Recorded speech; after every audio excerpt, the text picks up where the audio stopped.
Mr. Williams, Ricky Williams, you either need to change that background picture or I'm about to boot you out of the Zoom meeting. All right, all right.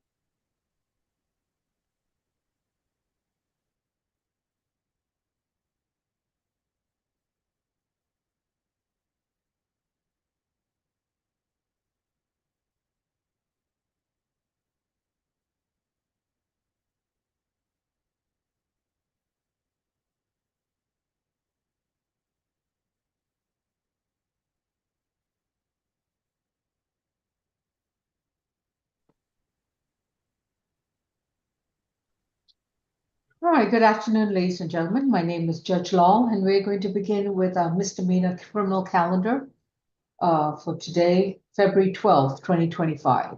These are new misdemeanor cases recently filed with the State Court of Fulton County. If a defendant has been recently arrested and charged at the Fulton County Jail, your cases have now been formally accused by the prosecutor, who is the Solicitor General of Fulton County.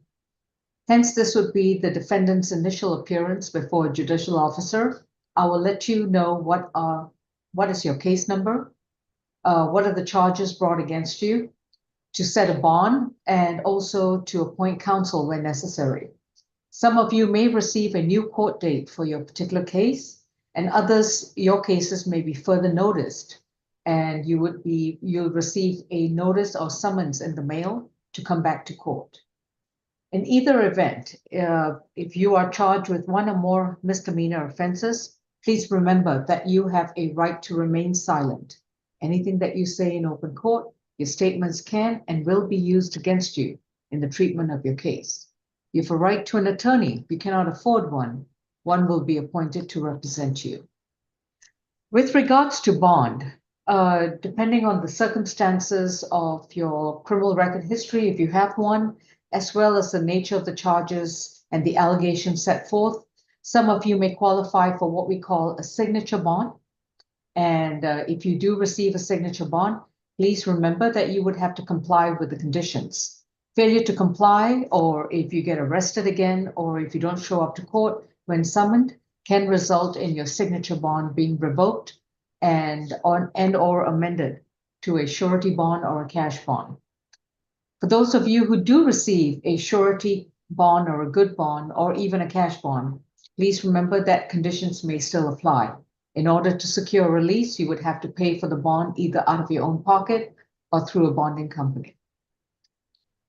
Ms. Bridgewater, good afternoon. Good afternoon, Your Honor. Your reset date for the SAP calendar is February the 25th. Okay. And that's a Tuesday. Tuesday. Okay, just want to be sure. Okay, courtroom 2. Okay, before we begin, if anyone is a victim, a family member, or here to support a particular defendant, please make sure your screen's on mute and you switch off the video. Make sure your screen's on mute and switch off your video. You can chime in when the particular defendant is on Zoom. Okay, who do we have in courtroom 2, please? Good afternoon, Judge Law. Before we begin, I have two people that are not on the calendar. It's Jamison Jones and Montravius Jones. Both Jones? Yes, ma'am. All right.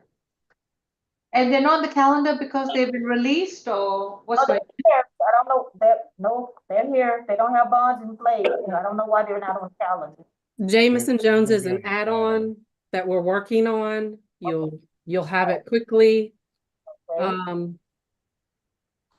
I see that Quinetta Jones has 2 cases on the calendar. Oh, Montravius Jones. on? The add-on. Okay, thank you. Okay. Before you is position number 17, Ms. Murray. Thank you.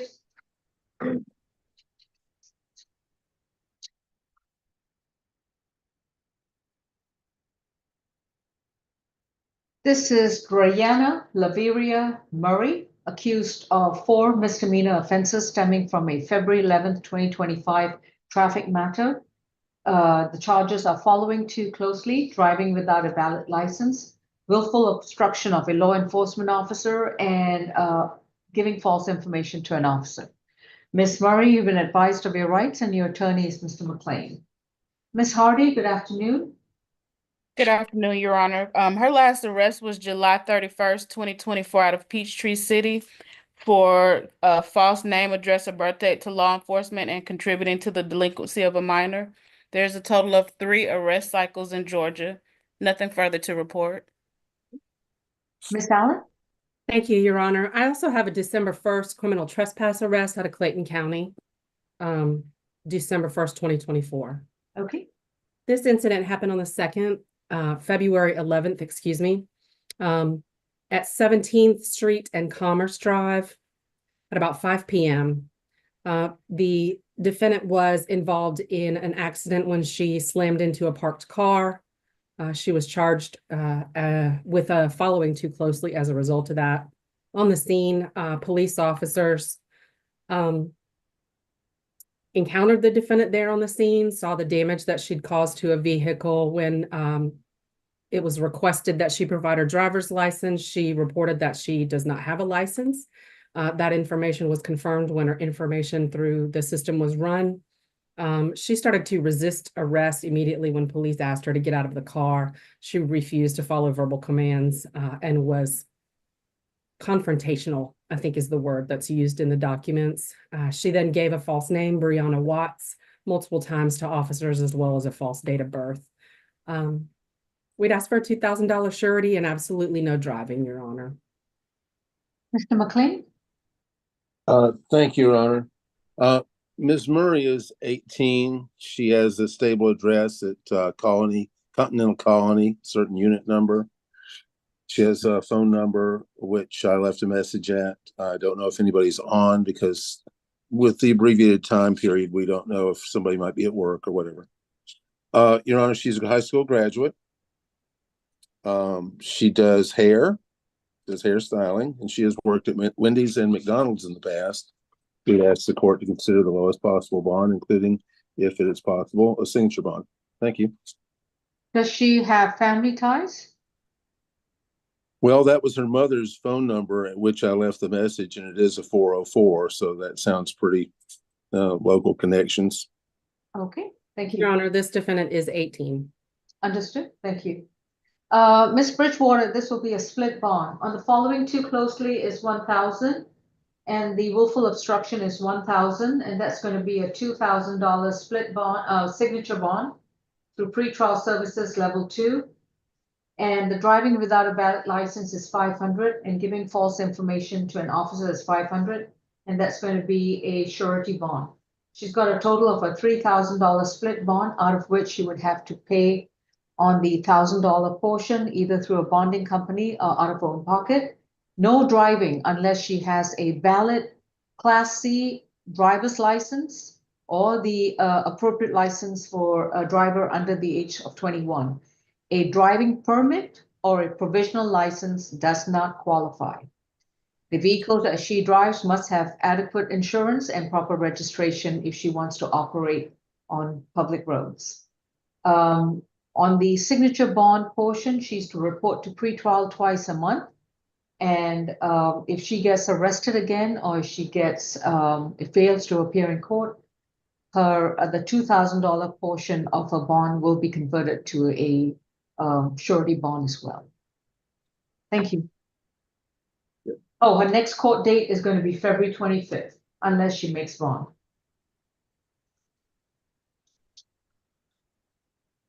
Position number 4, Mr. Brown.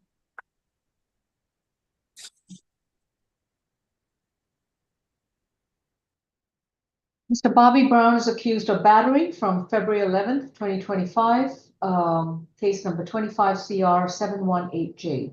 Mr. Brown, you've been advised of your rights. Your attorney is going to be Ms. Madison. And any priors, Ms. Hardy? The last arrest was June the 27th, 2018, out of Fulton County for a probation violation. There's a total of 10 arrest cycles in Georgia. Misdemeanor conviction in 2022 for false name, address, or birth date to law enforcement. Felony conviction in 2004, possession of controlled substance with intent. There's an open case for possession of cocaine, possession of a firearm during the commission of a felony. That case number is 17 SC 155536. Nothing further to report. Thank you. Ms. Mulcahy? Good afternoon. Good afternoon, Your Honor. The defendant and the victim in this case, who is Jemanuel Fields Harley, were old friends, and the defendant had let the victim rent a room from him. The defendant was under the influence of drugs and alcohol and wanted to stay up all night and chat.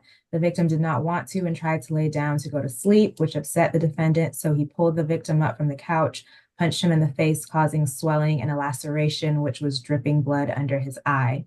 The defendant then pushed the victim out of the house and punched him again when the victim tried to come back inside the house. Given the allegations in this case and the fact that he has an open case, the state's recommendation is a $2,000 surety bond, an ADET, and random testing through pretrial. No further contact with the victim, Jemanuel Fields Harley, no drugs, weapons, or alcohol while out on bond. And I would ask the court to sound for Mr. Harley.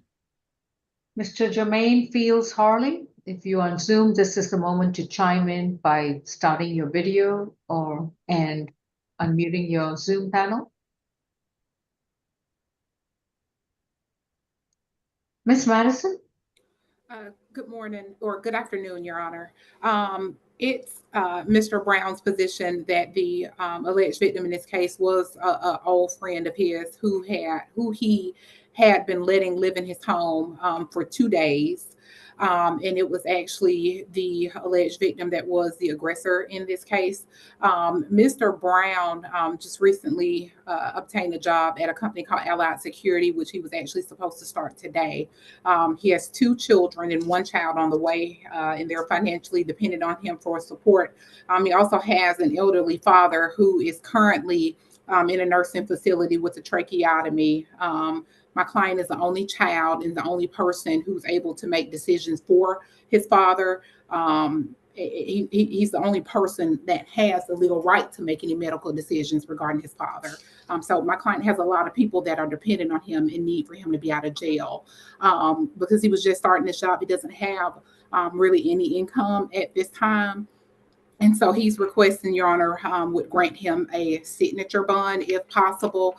And he has no issue staying away from the alleged victim in this case. Again, this was someone he was letting live in his home for approximately 2 days prior to this incident. Who's the landlord?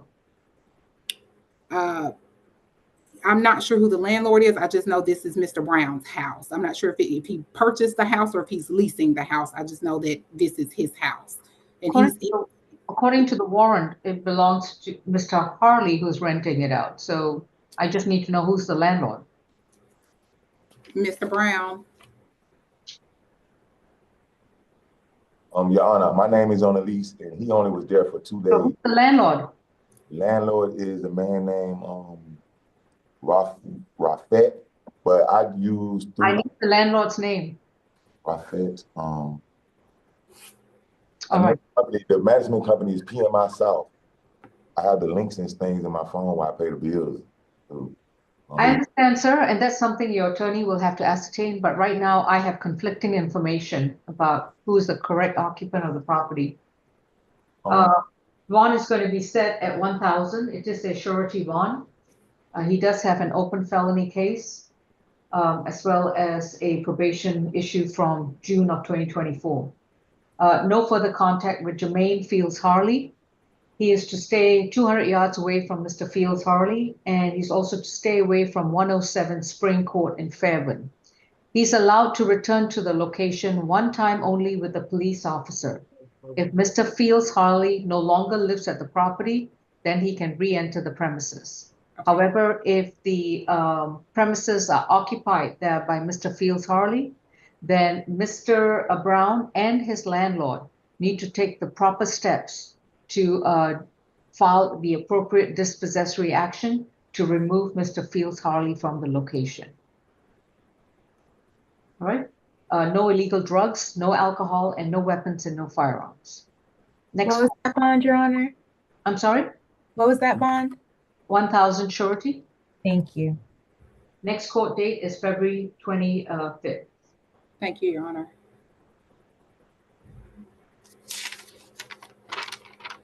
Position number 12, Lane. 12. All right. This is State versus Davion Lang, accused of criminal trespass and simple battery from February 9th of this year, case 25 CR 691D. Mr. Lang, you've been advised of your rights, and your attorney is going to be Mr. McLean. Yes, Mr. Lang? Courtroom 2, please unmute. Mr. Lang, you've been advised of your right to remain silent. Anything you choose to say during the course of this virtual recorded proceeding, your statements can and will be used against you. Okay. Is February 9th Sunday? What? Are you waiving, are you exercising your right to remain silent? That's right. Yeah. Okay. All right, then let's continue. Ms. Hardy, any priors on Mr. Lang? The last arrest was February 7th, 2017 out of Casa Ventura, California for disorderly conduct. They have 2 arrest cycles out of California. Nothing further to report. Thank you. Ms. Allen? Thank you, Your Honor. This is an incident that was February the 9th at about 7:45 p.m. at the No Mas Cantina at 180 Walker Street. Mr. Lang's case was reset from the SEA calendar yesterday. The manager at the location, Kelly Bennett, reported a criminal trespass. Police responded. She told police that she had asked the defendant and his friend, and a gentleman named Joseph Etim, E-T-I-M, to leave the location multiple times because they were refusing to pay for the drinks that they'd ordered and then drank. She also asked the defendant to stop vaping in the restaurant, and that's when he blew smoke directly in her face. He and his friend moved to separate tables in an effort to avoid paying and avoid having to talk to people there. And eventually, staff called the police. Officer Williams approached the defendant, asked why he was refusing to pay for the services there, and he responded, "I'll pay for my food now." He was issued a criminal trespass warning. All right. At that point, but he wouldn't cooperate. He refused to give the spelling of his name. He refused to provide his date of birth. Eventually, he was just arrested. I'd note that his address is in McDonough, Georgia.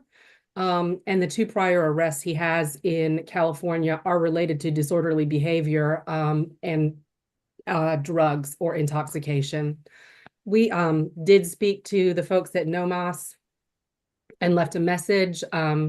We'll obtain the surveillance video, which exists. We're asking for a $4,000 signature bond through pretrial to stay away from that location, No Mas Cantina. No drugs, alcohol, or weapons while on bond, Your Honor. All right. Is a Kelly Bennett on Zoom? No? Okay. Mr. McLean, your client seems to want to chime in. Should I can unmute courtroom 2, please? Let me, if I may, personal point of personal privilege, Your Honor, let me ask my client a question. Go ahead. Mr. King, that was a pretty simple recommendation from the state. Would you like for me to not object and let that be the order of the court? That's what I would recommend that you do. That's all we're dealing with is bond. That's a signature bond they're suggesting. A couple of conditions, pretty simple. To add that we don't really need to add criminal trespass. The first one's supposed to be a warning. You're I was given a warning. This is as to the content of the crime alleged rather than procedures regarding bond, and I'd rather he not. Dropped. We'd ask for a social worker visit, Your Honor.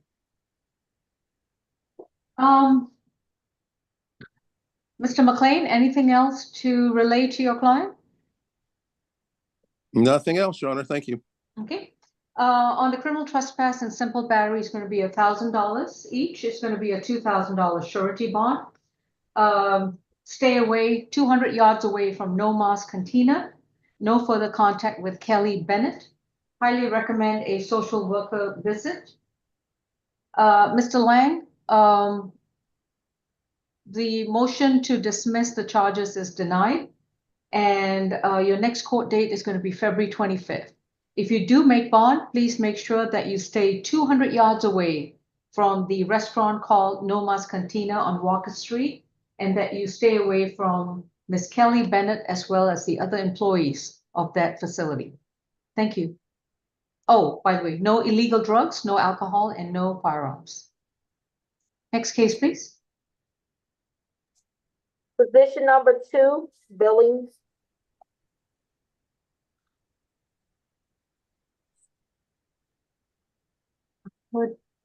Okay.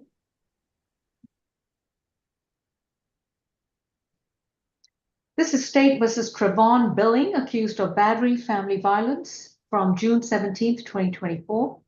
And this is 25 CR 716J. Mr. Billing, you've been advised of your rights, and your attorney presently is going to be Mr. McLean. Any prize, Ms. Hardy? Good afternoon, Your Honor. It's me. Oh, Ms. McLeod? Okay, got it. Your attorney, Mr. Billing, is going to be Ms. Maureen McLeod. And Ms. Hardy? The last arrest was April the 5th, 2022, out of Dougherty County for an FTA. There's a total of 18 arrest cycles with arrests out of Georgia, Florida, and Nevada.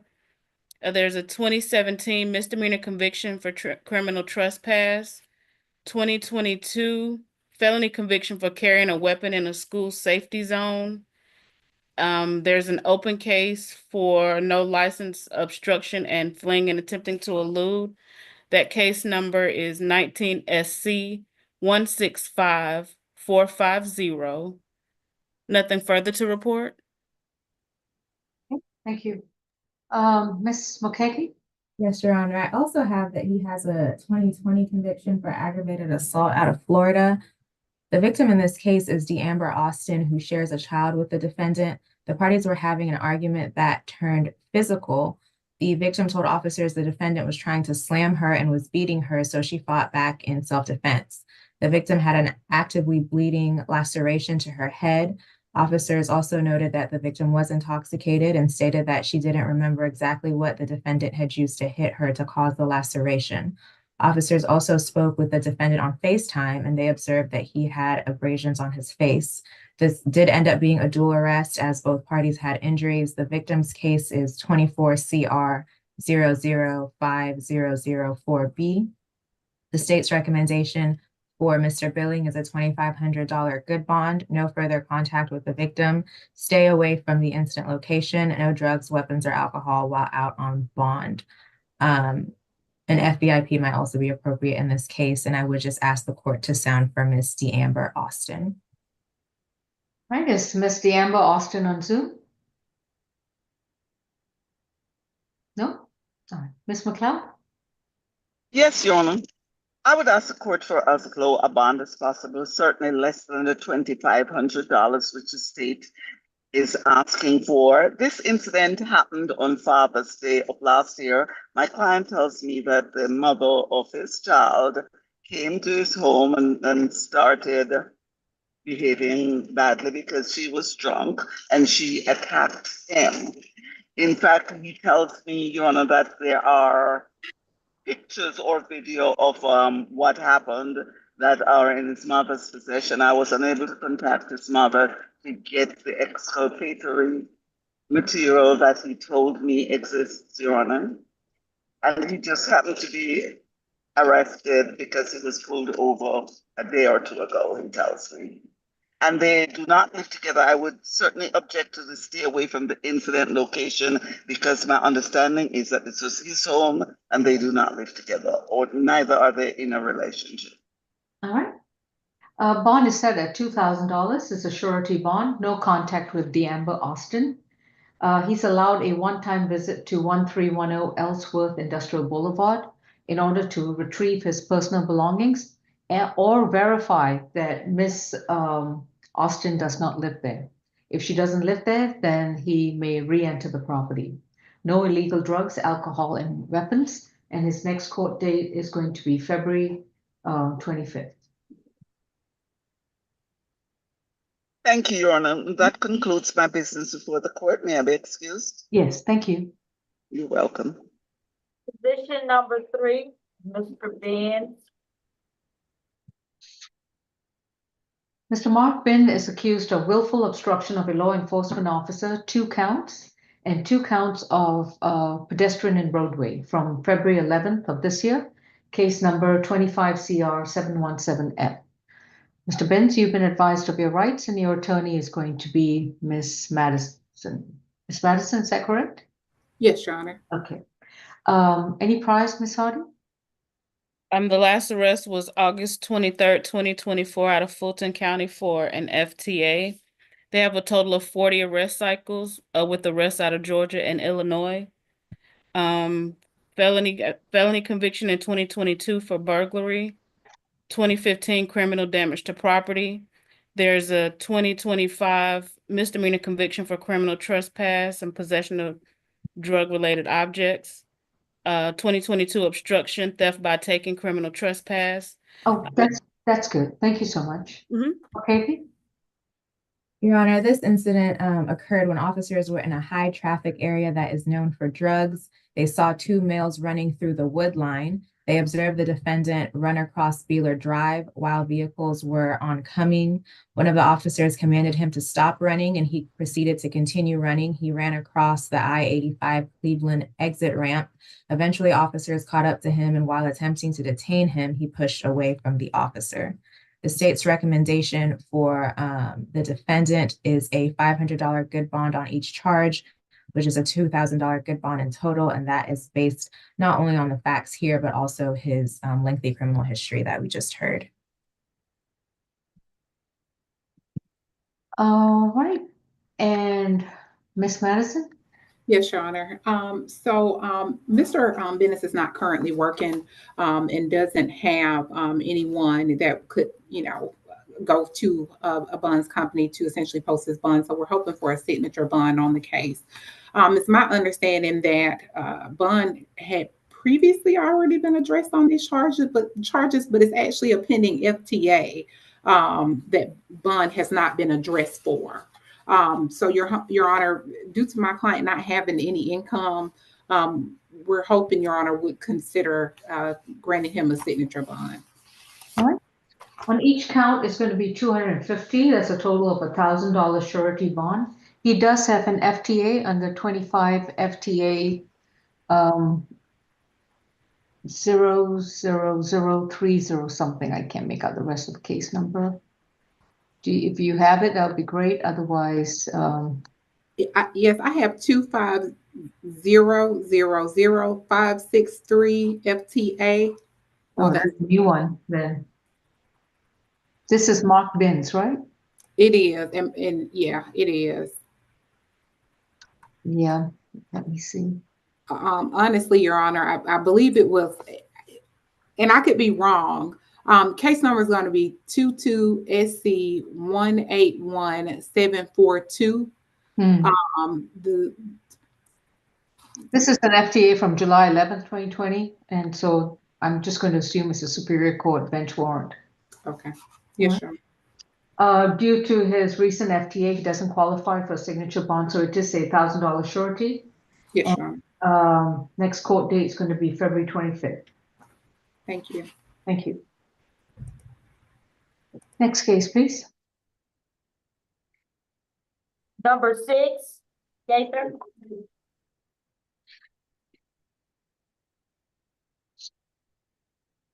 Melvin O'Neill Gaither is accused of theft by taking from June 1st of last year.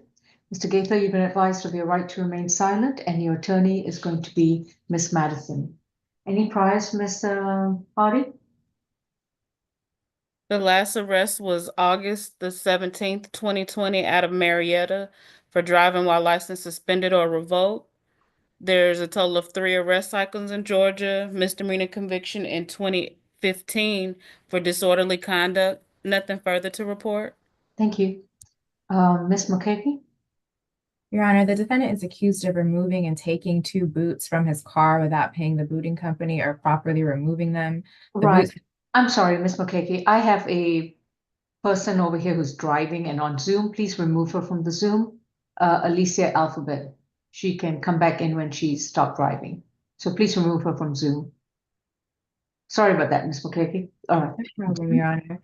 The boots were $750 each. The defendant did return them to the leasing office the next day, but the company said that they still wanted to prosecute. The state's recommendation for this defendant is a signature bond, no drugs, weapons, or alcohol, and stay away from the incident location. And what location is that, please? I have 125 Milton Avenue, Atlanta. Is that the entire complex? Take a look. That is the Verge Apartments, unless he lives there. Thank you. Miss Madison?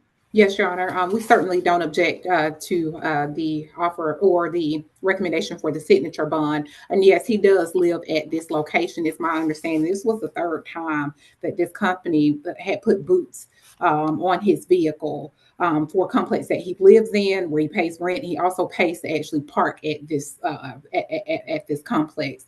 Your Honor, we're not objecting to the signature bond. However, we're hoping Your Honor would consider granting that signature bond without the additional requirements. He doesn't have any history for any drug use and no violent crimes or anything like that. So we're hoping Your Honor would consider just the signature bond without the additional conditions recommended by the ASG. Well, this just be a teeny tiny one.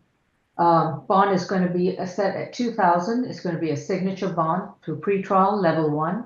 He needs to report to pretrial once a month.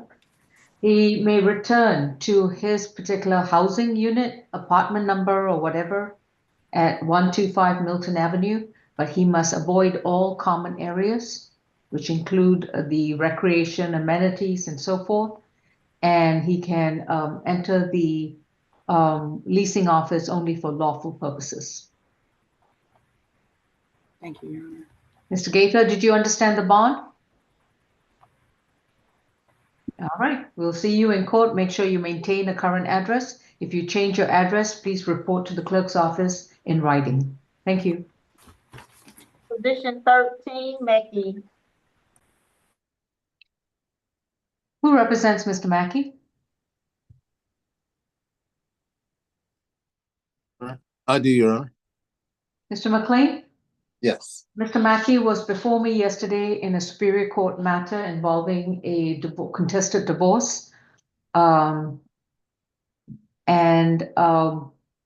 you or the prosecutor have any objections to me continuing to address his case at this first appearance, he was required by my order to surrender to himself to the Fulton County Jail based on the information that there was an outstanding warrant.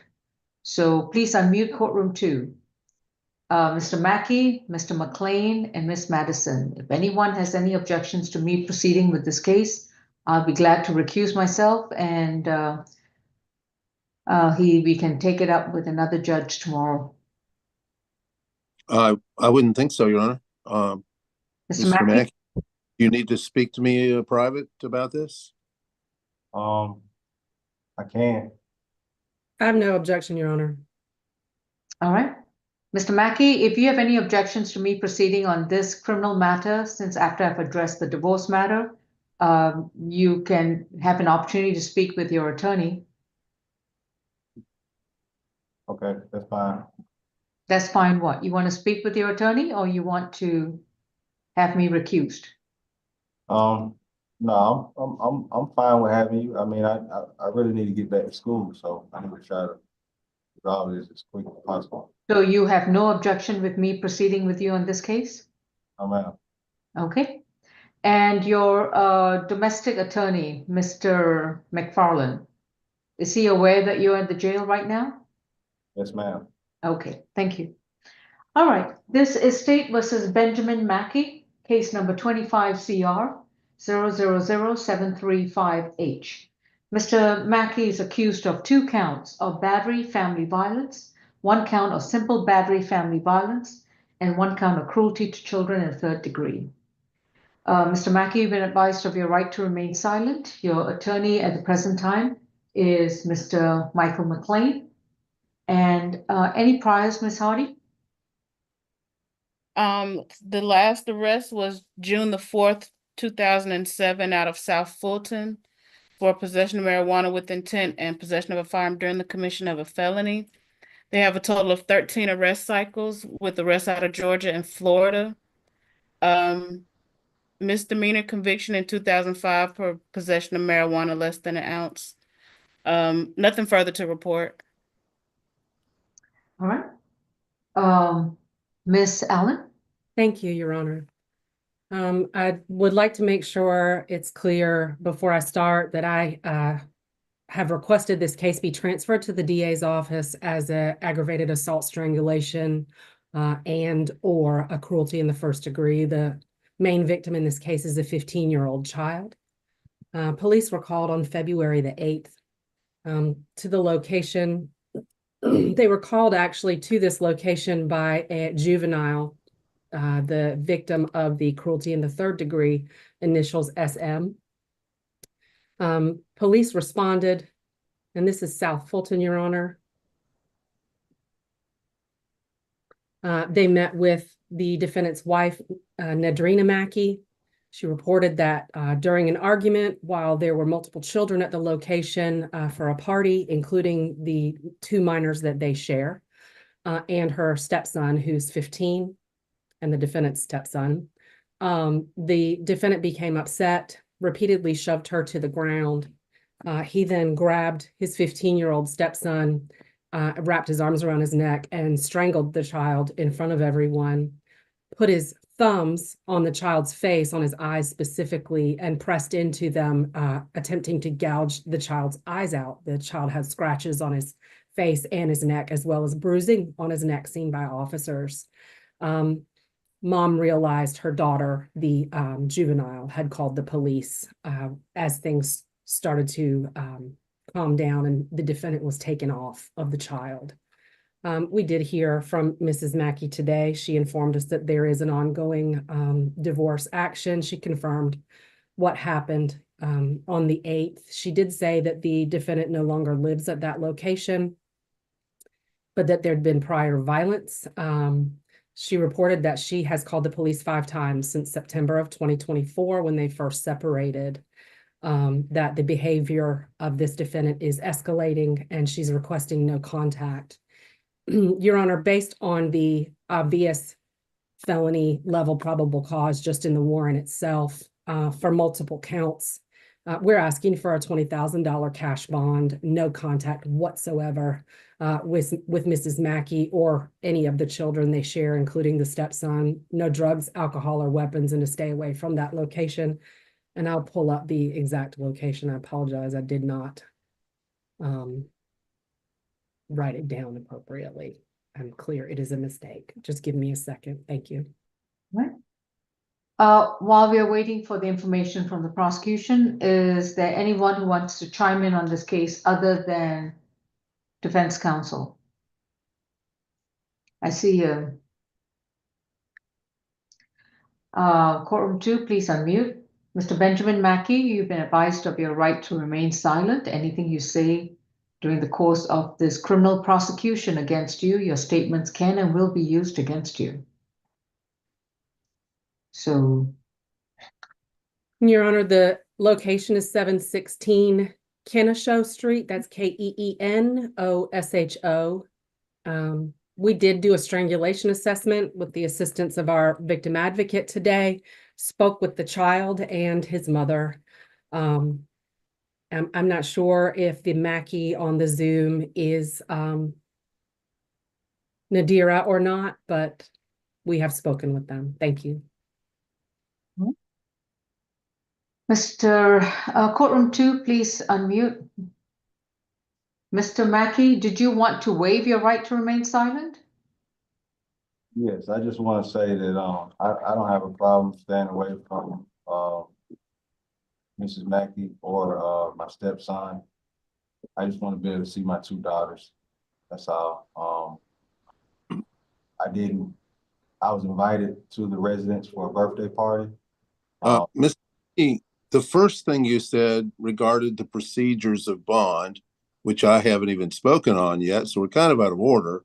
But since they were simply about the procedures of bond, I didn't speak up and interject to interrupt you. But now you're talking about the case. There will be a jury trial later to deal with the case. We're dealing with bond today, sir. Okay. Thank you. Okay, and yes, Mr. McLean? Your Honor, Mr. Mackey is 42 years old. He's lived in Georgia all his life.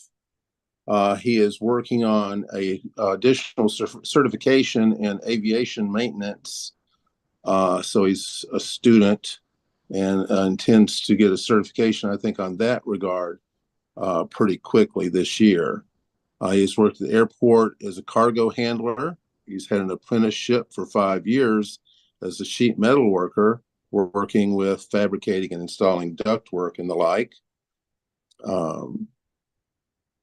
We'd ask the court to consider as low a bond as possible under the circumstances, including a signature bond if that were possible. Thank you. Thank you. And Your Honor, I did hear pretrial say that his last arrest was possession of a firearm and possession with intent in maybe 2005.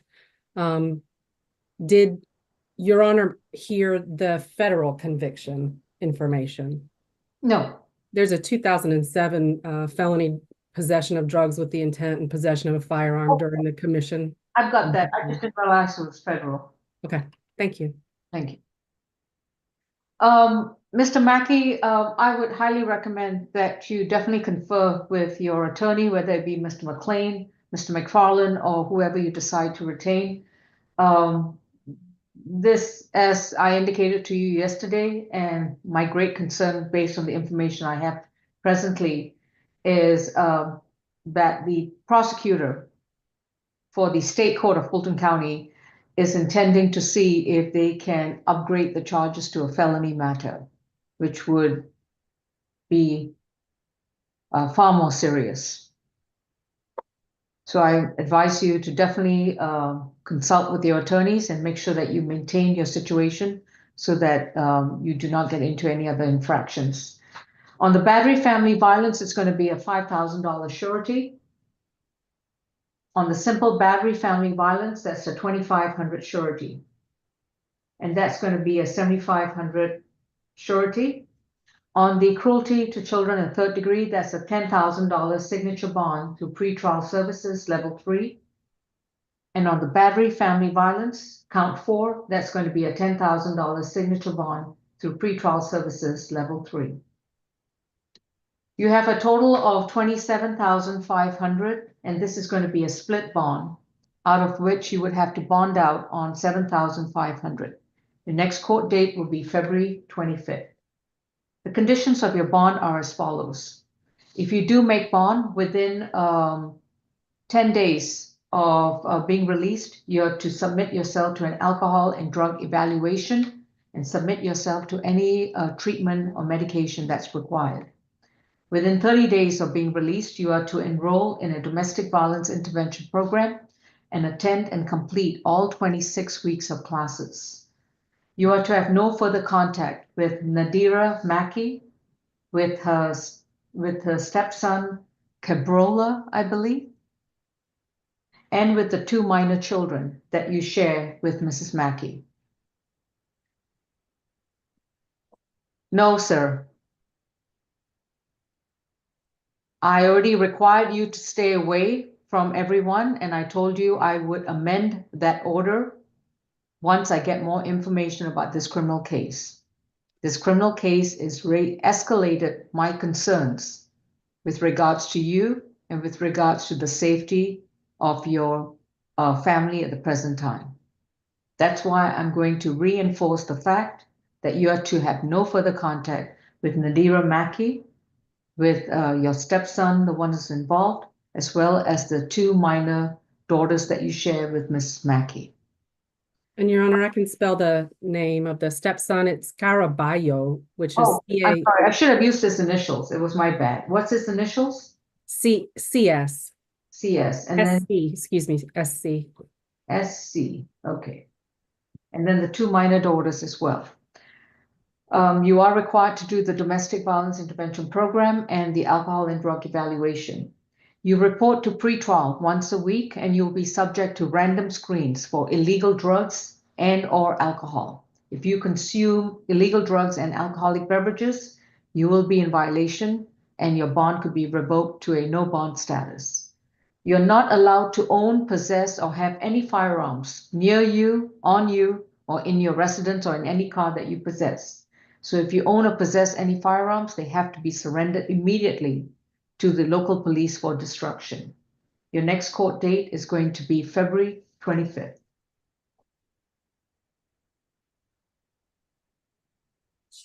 Thank you. ACDC can go. ACDC, okay. Deputy Francois?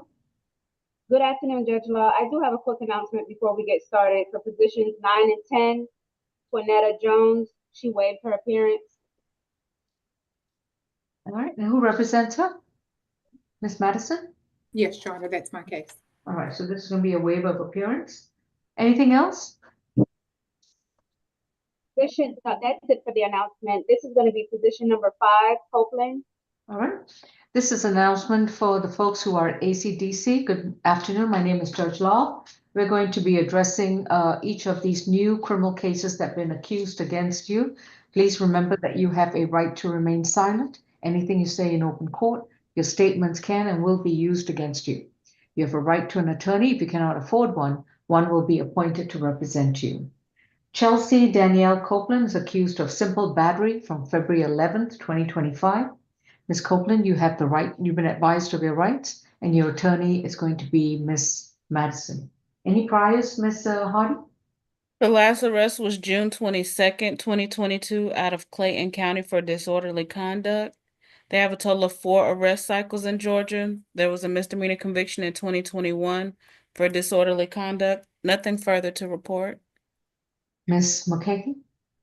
Yes, Your Honor. The victim in this case is a 14-year-old with the initials AT. The defendant and the victim were in the living room making TikToks.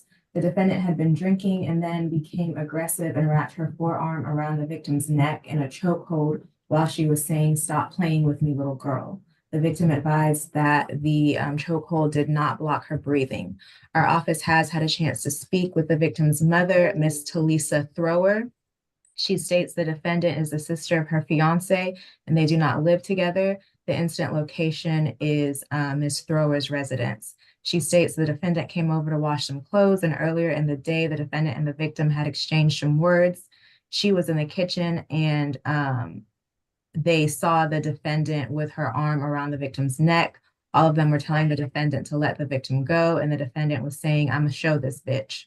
The victim stated that the victim's mother stated they kept telling the defendant to let the victim go, and the victim started crying. Eventually, the defendant did let her go. She states nothing like this has ever happened before. She does not want the defendant to have contact with her daughter, and she wants her to stay away from the residence. The state's recommendation is a $2,000 good bond, no contact with the victim, stay away from the incident location, no drugs, weapons, or alcohol while out on bond, and some anger awareness. I would ask the court to sound for Ms. Talisa Thrower. Ms. Thrower, I do see you on Zoom. If you want to chime in, you would need to unmute and start your video.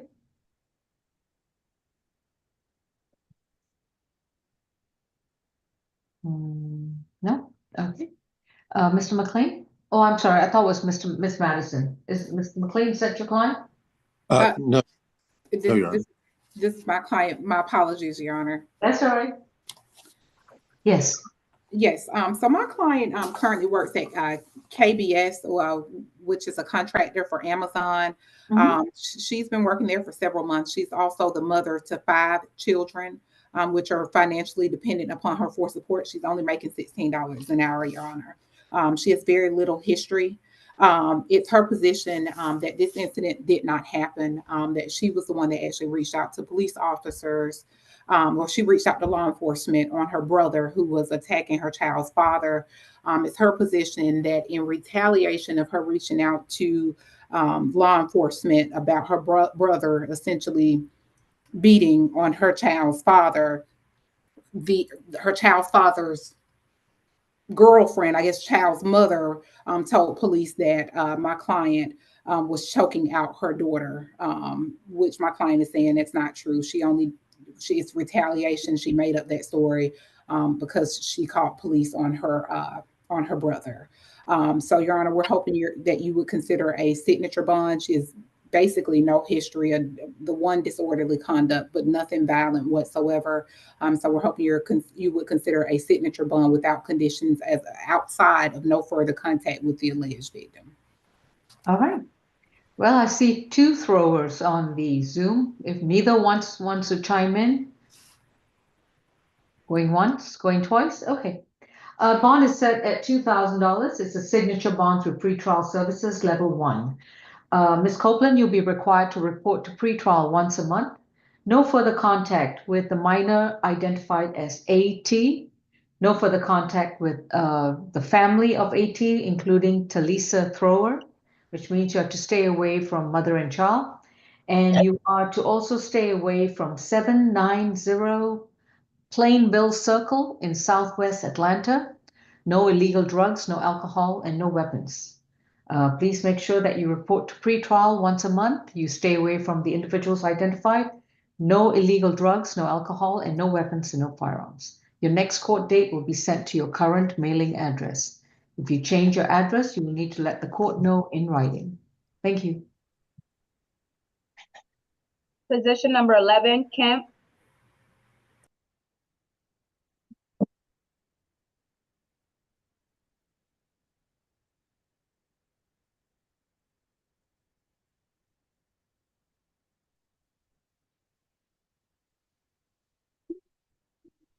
Okay.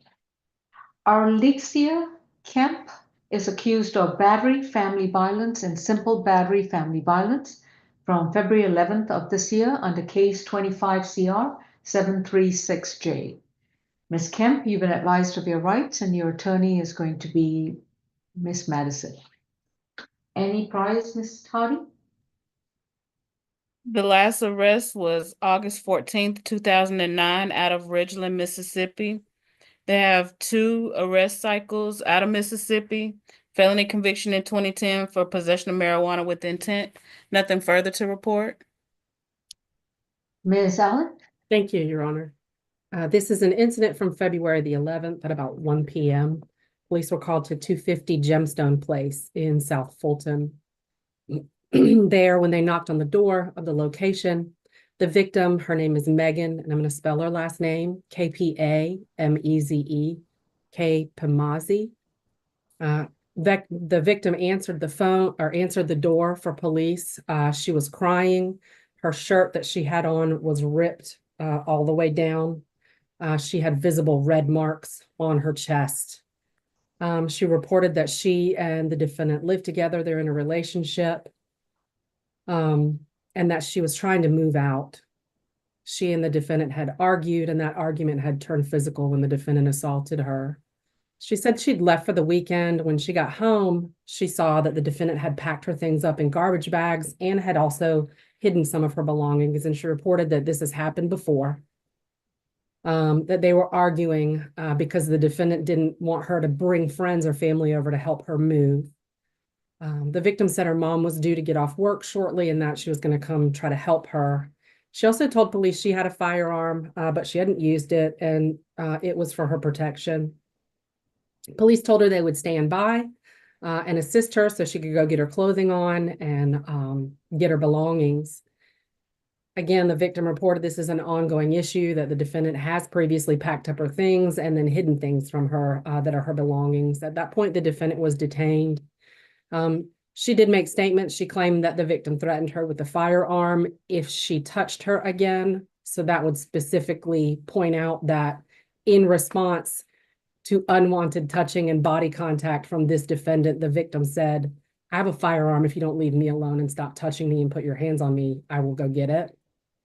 She also said that the victim struck her when she approached the victim while she was on the phone with 911.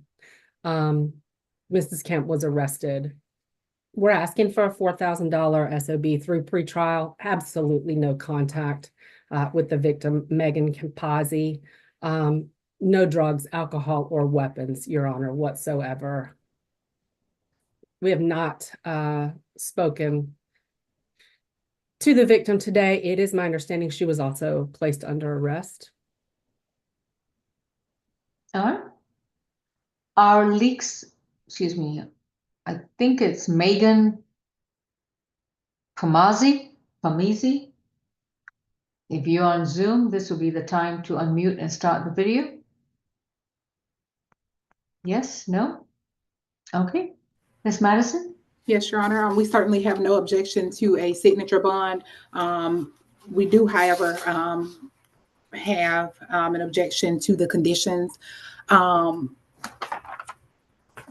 My client is stating that it was actually the alleged victim in this case who was the actual aggressor.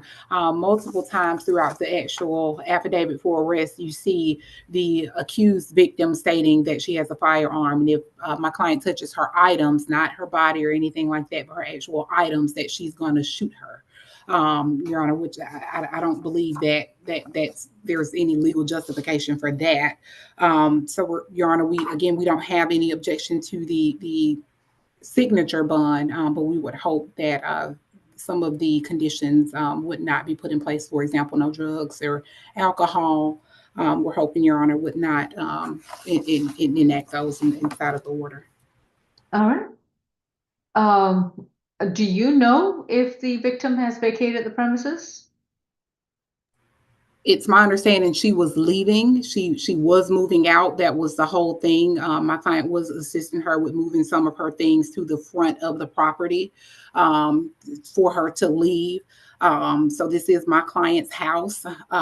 So it's our understanding that she was leaving, and I believe the ASGA did state that she was moving out. Right. On the battery family violence, that's going to be 2,500. On the simple battery is 1,000. This is a 3,500 signature bond through pretrial services, level 1. Ms. Kemp, you can sign up for your bond. However, you'll need to comply with the following conditions. You are to have no further contact with Megan Pameze, Kpameze. No illegal drugs, no alcohol, no weapons, and no firearms. You may return to the location at 250 Gemstone Place in South Fulton. On your first visit, you must have a police officer with you. If the property has been vacated by Miss Megan, then you may re-enter the property and live there. However, if it's still occupied by Miss Megan, you'll need to stay away until she vacates the premises. You are also to enroll in a domestic violence intervention program within 45 days of being released.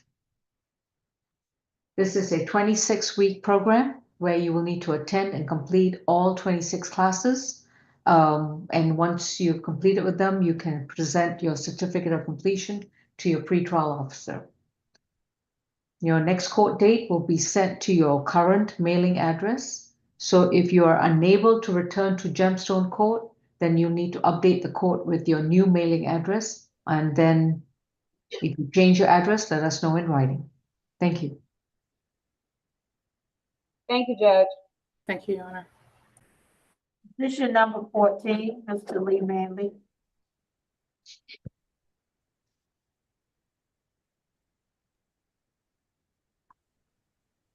Mr.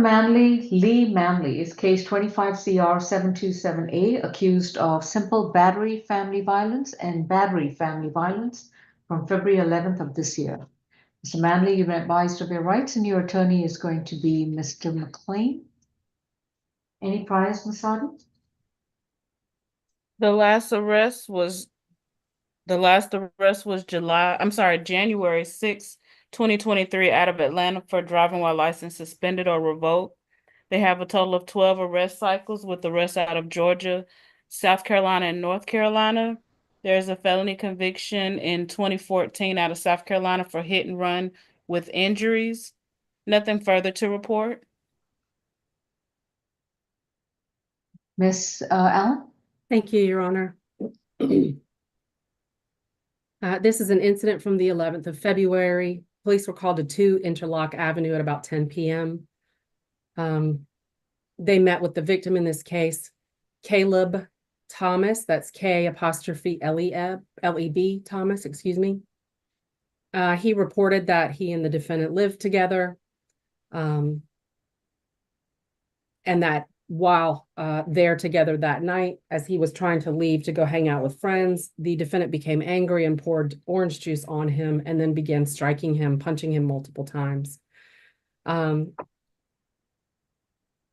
The defendant had no injuries, and these are 2 simple battery charges, so there's no allegation that there were any injuries on Mr. Thomas. We did have a chance to speak with him today. He reports that they're in a relationship. He notified us that there are 2 cases. He currently has a battery family violence, the victim does, open 24 CR 006900F.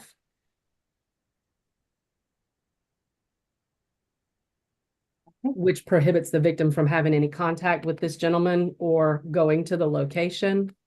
So there's an issue there. And he also reported that there is an open PI case, 24 PI 008702. That's criminal damage to property, felony, and battery family violence again, and it is the victim's case.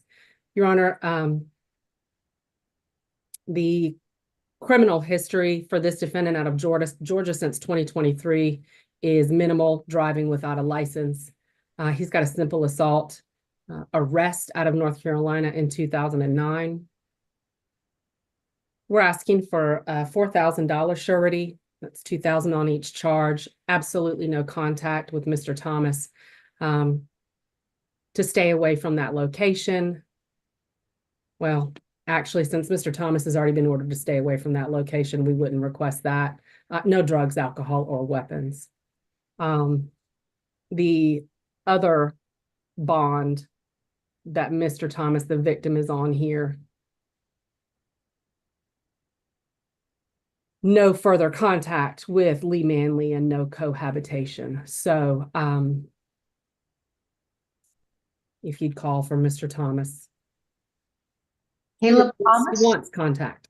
Oh, okay. I see you, Mr. Thomas there. Mr. Thomas, please remove your hat. You're in a courtroom. Raise your right hand. Do you solemnly swear and affirm the testimony you provide will be the truth to the best of your knowledge? Yes, Your Honor. And do you currently live with Mr. Lee Manley? We don't currently live together. We come and go as our we were advised in our last court hearing that we can have contact. So we didn't. He actually moved out of my apartment. There is a police record of that. But we still see each other because we're in a committed relationship. He's my fiance, Your Honor. Okay. Anything else, sir? I do want contact with my fiance. All righty. I haven't seen those cases, so if you're telling me that there is no further violent contact, and if that's an untruth, then what's going to happen is that you might be arrested and taken to jail with no bond. I understand that. Are you absolutely certain there is Yes, no further violent contact? It I says am. no cohabitation and no further violent contact on the November 2024 bond. Which I did speak to my attorney and he said we could have contact. Seems So like we're that not, might not be in your best interest. we are not cohabiting. We see each other because they said that we could have contact. He did ask for that. So that's what we were doing. An officer did escort Mr. Manley out of the apartment, which they deemed me that I could come back in here. I mean, if you look that up, you will also see that the same officer did respond to the scene last night. Your Honor, I have a request. Go ahead. Let me get the 2 case numbers out of an abundance of caution and look up representation to make sure about conflicts and get back. Mr. Ms. Allen, could you give those two case numbers, please? Yes. Yeah. My lawyer 24 name is CR, excuse me, hold on. 24 CR 006-900F is from October of 24. That bond order from Judge Morrow says absolutely no contact. That was a $5,000 SOB that the victim got. The other case is 24 PI 008702. That bond order, Okay, very much appreciated. We can come back to this in a few minutes. I'll that grab the, bond order is from November of 2024, All right, allowing no violent contact, understood. no cohabitating. Thank you, Mr. Thomas. You may mute your screen. Courtroom 2, we have to get back to Mr. Manley to ascertain whether the public defender's office has to conflict themselves out of this case, and we can take another case. We're gonna take position number 15, Dracavius Morgan. Dratavius Antonio Morgan is accused of the following 4 misdemeanors stemming from a traffic incident on February 4th, 2025. Case number is 25 CR 730Y. Charges are seatbelt violation as an adult, operating a vehicle on a suspended, canceled, or revoked registration, driving while license suspended or revoked, and no valid insurance. Mr. Morgan, you've been advised of your rights, and your attorney is going to be Mr. McLean. Any priors, Ms. Hardy? The last arrest was January 21st, 2024, out of Atlanta for crossing guard line with prohibited items, possession of marijuana less than an ounce, open container. That case is open under 24 PI 000508. There's a total of 11 arrest cycles. There's an open armed robbery case under 25 SC 000763. Misdemeanor conviction in 2023 for driving while license suspended or revoked. Nothing further to report. Ms. Allen? Thank you, Your Honor. The bond order on that open 24 PI case is a $11,000 split bond. It requires the defendant to not drive without a valid license and insurance and registered vehicle. And that was January the 2024, that $11,000 bond was issued. This defendant has multiple citations and convictions for driving without a license. He hasn't had a valid license since 2022 at least. And he also has that open armed robbery. Police were on patrol on the 4th of February at about 3 p.m. near North Side Drive. They pulled up behind the defendant driving a black Nissan Sentra. They ran the plate information and saw that the registration for that vehicle was suspended. The registered owner was identified as Mrs. Rogers. They initiated a traffic stop and saw that it was the defendant driving the car, not a young woman named Mrs. Rogers. He told police he had no valid driver's license, and they verified that. They also verified that he had multiple failure to appears for driving without a license. So the car is not registered. He doesn't have a license and continuously drives without one. The vehicle is not not insured, and he was observed to not have a seatbelt on. Police went ahead and arrested him. We're asking for a $4,000 cash bond, no driving whatsoever, no drugs, alcohol, or weapons. The defendant is in violation of 2 different felony bonds for pretty serious crimes, and specifically his bonds state no driving without a valid license. He poses a threat to the community and the safety of others. Thank you. All right, Mr. McLean, before we proceed, your client wants to say something, and then I have 2 individuals I don't know. Alicia Morgan, did you want to say something? Yes, ma'am. I am the Raise your right defendant's hand. mother. Do you solemnly swear and affirm the testimony you provide will be the truth to the best of your knowledge? Yes, Yes, ma'am. ma'am. What would you like to tell us? I would like to say my son, he actually is in the process of getting his license. He gave me the money for his license to be paid, and I went online and paid all of his fines about a month ago. He then went to the Fulton County Courthouse and got a new court dates that are scheduled for February 19th, to reinstate his license. My son, although he does have those open charges, he has completely separated himself from any acquaintances that he used to hang with or anything like that. My son, he just obtained his first apartment with his girlfriend, who's also on here. We were talking just the other day about him completing his GED program. My son is on a completely different path than he was, prior to this incident, or in the past. He's definitely been stepping up, and he's made a complete change. Like I said, he has been in the process of getting his license. The car that he was driving, that had no registration on it, he just got it out of the shop. In fact, he was test driving it to see what was wrong with it, although he didn't have a Mama Morgan, Mama, I have to stop you right now. Oh my God. Oh my God. You are just digging your son's grave deeper and deeper. I'm sorry. No, if you want to tell me something, I'll be glad to hear it. But I'm just letting you know right now, the more information you're giving me, the less inclined I am to I even understand. release I'll it stop from right here. there. I'll I stop right highly there. recommend it. Highly recommend it. I just want to say he's not a threat to society. Is all I wanted to say. And that would be every mother's opinion of their son, at least that I know of. Thank you. Yes, ma'am. Please mute your screen.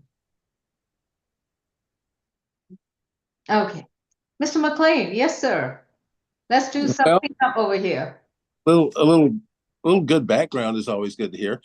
Your Honor, Mr. Morgan has a high school education from New Manchester High School in Douglasville, Amazon warehouse, doing the picking and the packing and whatnot. He previously worked at DHL, handling materials as well. He's 23. He has a solid address at Westport Lane in Conyers. And we would ask the court to consider as low a bond as possible under the circumstances. He did tell me that he had made some pretty big efforts to schedule a hearing to get that license back. So I was going to mention that to the court myself. Thank you. Good, good. Well, Ms. Morgan, I am glad that you're taking steps to try to get your driver's license back. But I don't know who's giving you advice, because you are just stepping in one big steaming pile of turd from whoever you're getting advice, okay? You do not operate any car, whether you're going for a test drive, whether you're helping out a drunk friend, I don't care. But you do not get into a driver's seat and do not start an engine no matter what, until you get that big, bright, shiny Class C driver's license, nicely laminated with your pretty picture on it. Do you understand? Yes, ma'am. Because what your mother just told me, and based on the allegations of the warrant, you clearly don't know how to comply with the bond orders in your felony Superior Court cases. You cannot drive until you have the bright, shiny license card in your hand with your pretty picture on it. Just because your mama went and paid all those fines doesn't mean that you now have the green light to drive. And the bond order says no driving, which means you cannot test drive anything, no matter how pretty that car looks. And no matter how drunk your friend is, you cannot drive your drunk friend. You have to get an Uber or Lyft for your drunk friend. Because you royally, pardon my Latin, screwed up based on what your mother told me. No matter how good-hearted she is, she's just dug your grave so much deeper. Now, on the seatbelt violation is going to be a $500 signature bond through the jail. On driving a vehicle on a suspended registration, it doesn't matter whether it's not your car. If you drive the car, you're responsible for anything on that car. That's going to be a $500 signature bond through the jail. This is not your first rodeo driving while license suspended or revoked, and that's going to be a $1,000 surety. And you were driving a vehicle with no valid insurance, so that's a $1,000 surety. Your total bond is a $3,000 split bond. No driving until you have a valid Class C driver's license card in your hand. I don't care if you get a piece of paper from DDS. It's got to be the actual card. And the vehicle that you drive must have adequate insurance that you've paid for, and it must be properly registered in the county where you live. All these 3 items must be available. And your next court date is February 25th. Okay, thank you. Next, we have position number 16, Mr. Morgan.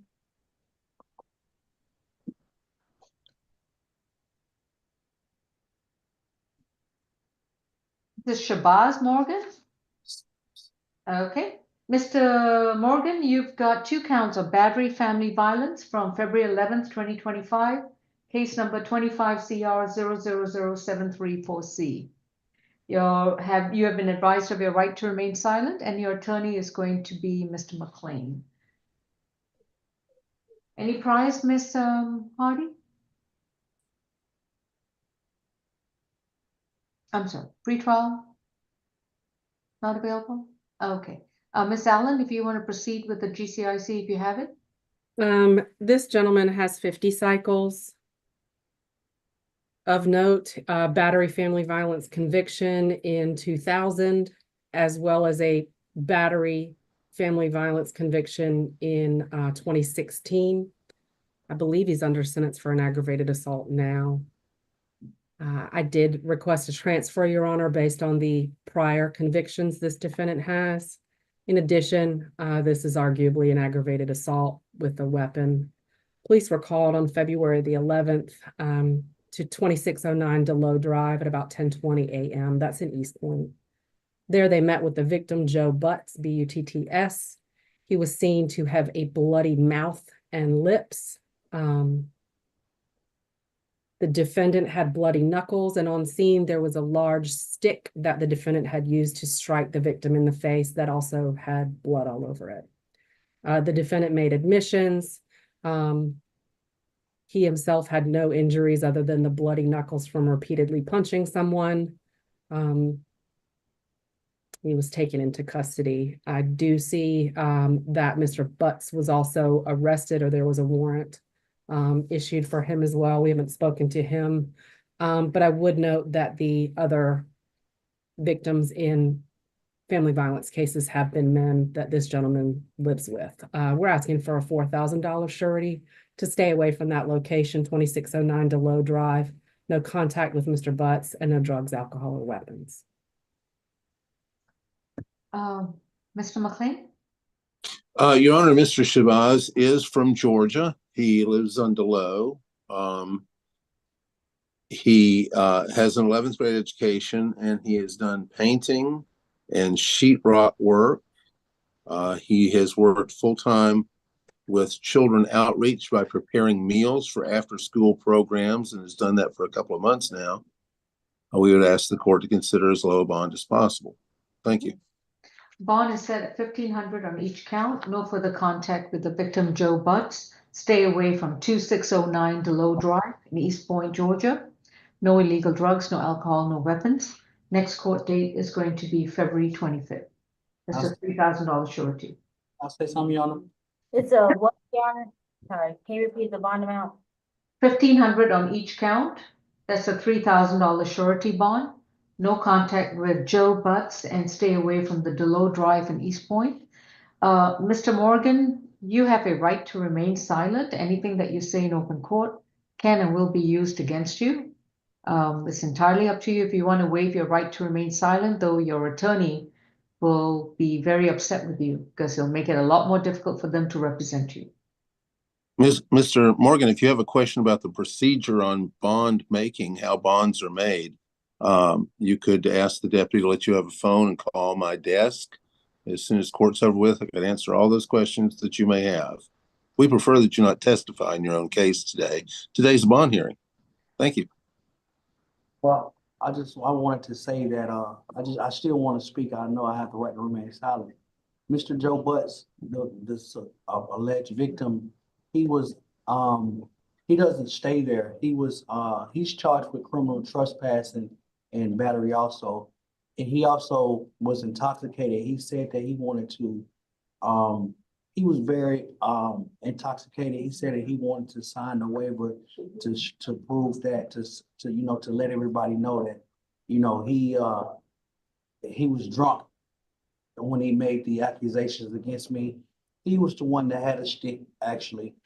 And the landlord asked him to leave the premises, and he busted my door down and attacked me. It's actually what happened. I didn't beat him up. I just try to keep him from hurting me. But anyway, he no longer stays there. So, that's where I reside. He no longer. Well, Okay. once you make bond, and I'll allow you a one-time visit to that location.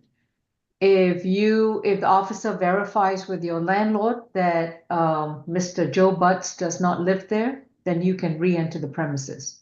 But if Mr. Butts still lives there, then you will not be able to live there. You and your landlord would need to file an eviction case against Mr. Butts if he's living there illegally. Okay, thank you.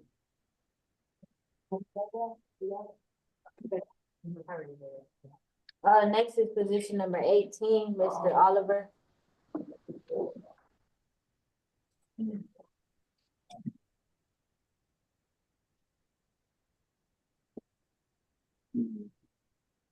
Ronnie Oliver is accused of theft by taking and simple battery from January 17th of this year under case 25 CR 728J.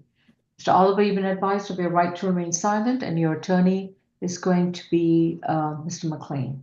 Any priors, Ms. Hardy? Oh, yeah, there you go. No history to report for this defendant. Thank you. Ms. Allen? Thank you, Your Honor. On a moment.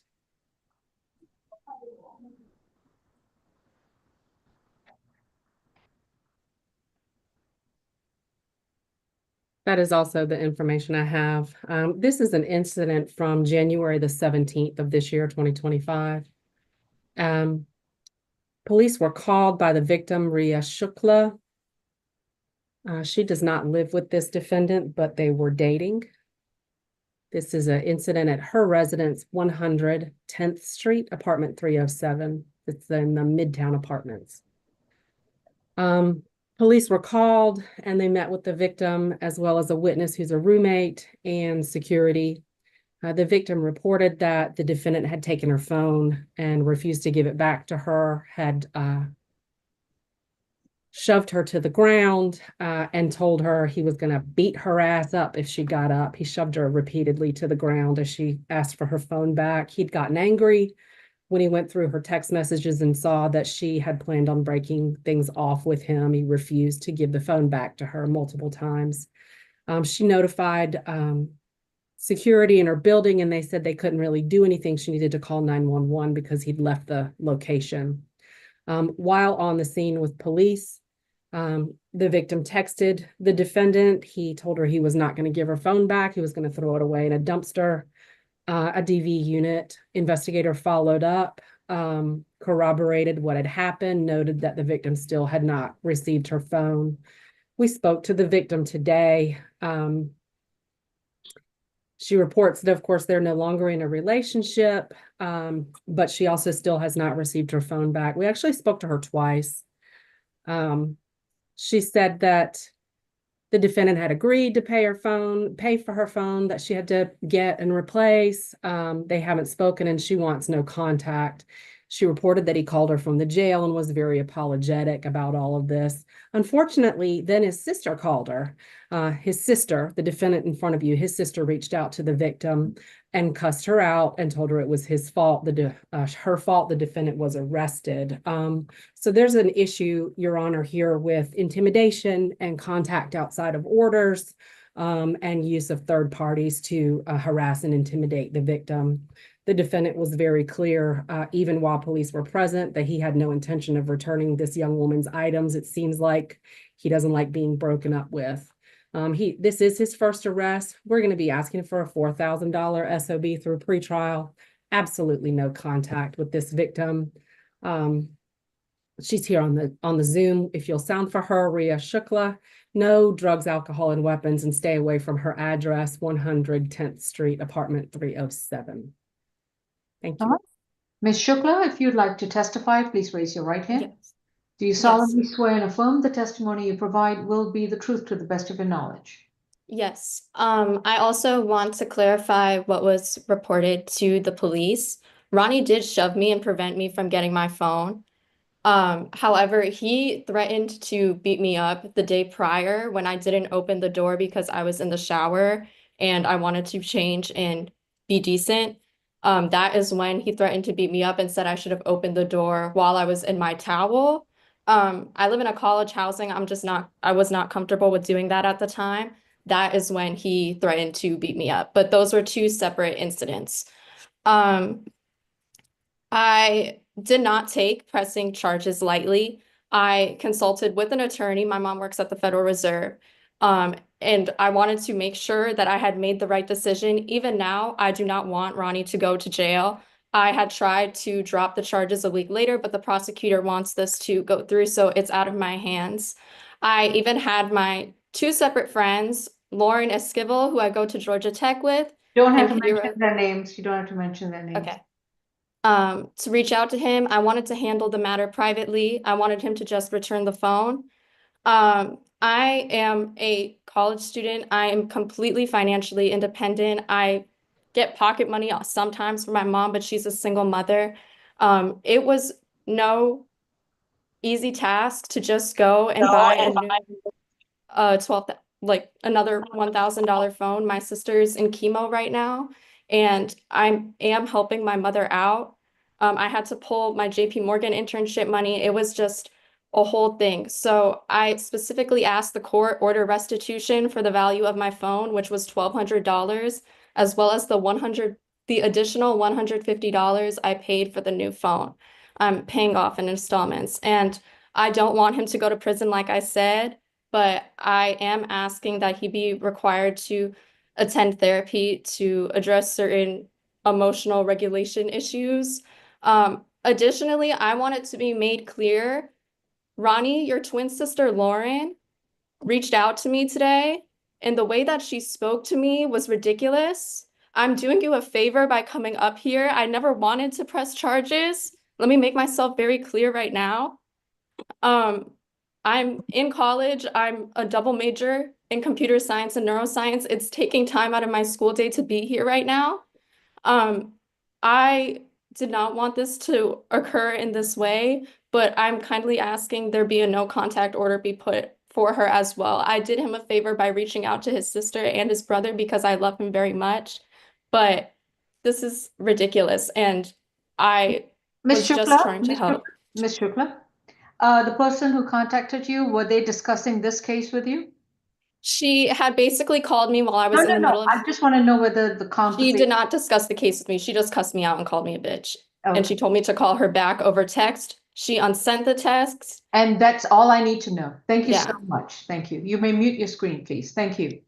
Was there anyone else who wanted to speak on behalf of Mr. Oliver? All right.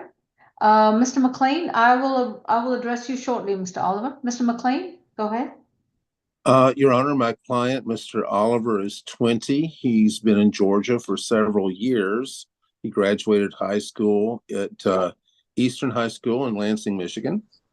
And as has been said, he has no prior arrests. He works at Pratt of Conyers, a warehouse. He is a dye repairman. And he explained to me what that is. And it's not just moving things around the warehouse. It was interesting. Your Honor, he is a young person, and we asked the court to set as low a bond as possible, including a signature bond, which has been recommended if that is possible. Thank you. All right. Courtroom 2, please unmute. Mr. Oliver, you've been advised that you have a right to remain silent, but if you choose to waive your right to remain silent, anything you say can and will be used against you in the treatment of your case. Would you like to exercise your right to remain silent? This not even towards you. I didn't tell Lauren to text you or call you. I don't even have my sister's number, only Taylor's. That's the number that. She called, I'm Oh, sorry. guys, this is not a time for a conversation between the defendant and the victim. Okay, now, Mr. Oliver, on the theft by taking, it's going to be 2,500. On the simple battery, it's going to be 2,500. That's going to be a $5,000 signature bond through pretrial services, level 2. You will report to pretrial services twice a month. You are to have no further contact with Rhea Shukla, which means you are to stay 200 yards away from her, not communicate with her in any way, form, or manner, and listen very carefully to this list. You cannot speak to her in person, through mail, email, phone, any kind of computer or electronic device, and you cannot even discuss her on social media. If anyone, any third party, including a family member, a friend, calls her up and discusses this case or admonishes her as a result of this incident, that will be your problem, because all she needs to do is tell the prosecutor that so-and-so called me up and chewed me out because of this case. And you will be back in jail with your signature bond revoked. This is my indirect way of telling you, your family, and your friends that they cannot contact Ms. Shukla with regards to anything related, even in any form, way, or manner to this case. Because if they do, this $5,000 signature bond can be revoked and can either be no bond, a cash bond, or a surety bond. Right now, you don't have to pay for your bond, but you need to make sure that you stay away and have no contact with her. Also, since this is not a family violence matter, I cannot order you to family violence for classes, but I can require you to enroll and complete 12 anger management classes. So within 45 days of being released, you are to enroll in qualified anger management classes, attend all 12 weekly classes at your expense. No illegal drugs, no alcohol, no weapons, and no firearms, and you will be subject to random screens. Now, Ms. Shukla, you can keep in touch with the Victim Advocates Division of the Solicitor General's office, and they will advise you on the steps on how restitution is eventually obtained. So you would need to make sure you keep track of the record of your payments, the cost of any replacement, and provide valid receipts to the solicitor's office in the event that Mr. Oliver agrees to pay restitution. It would have to be done through the solicitor's office.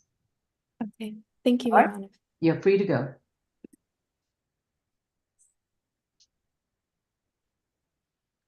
Position number 19, Scott.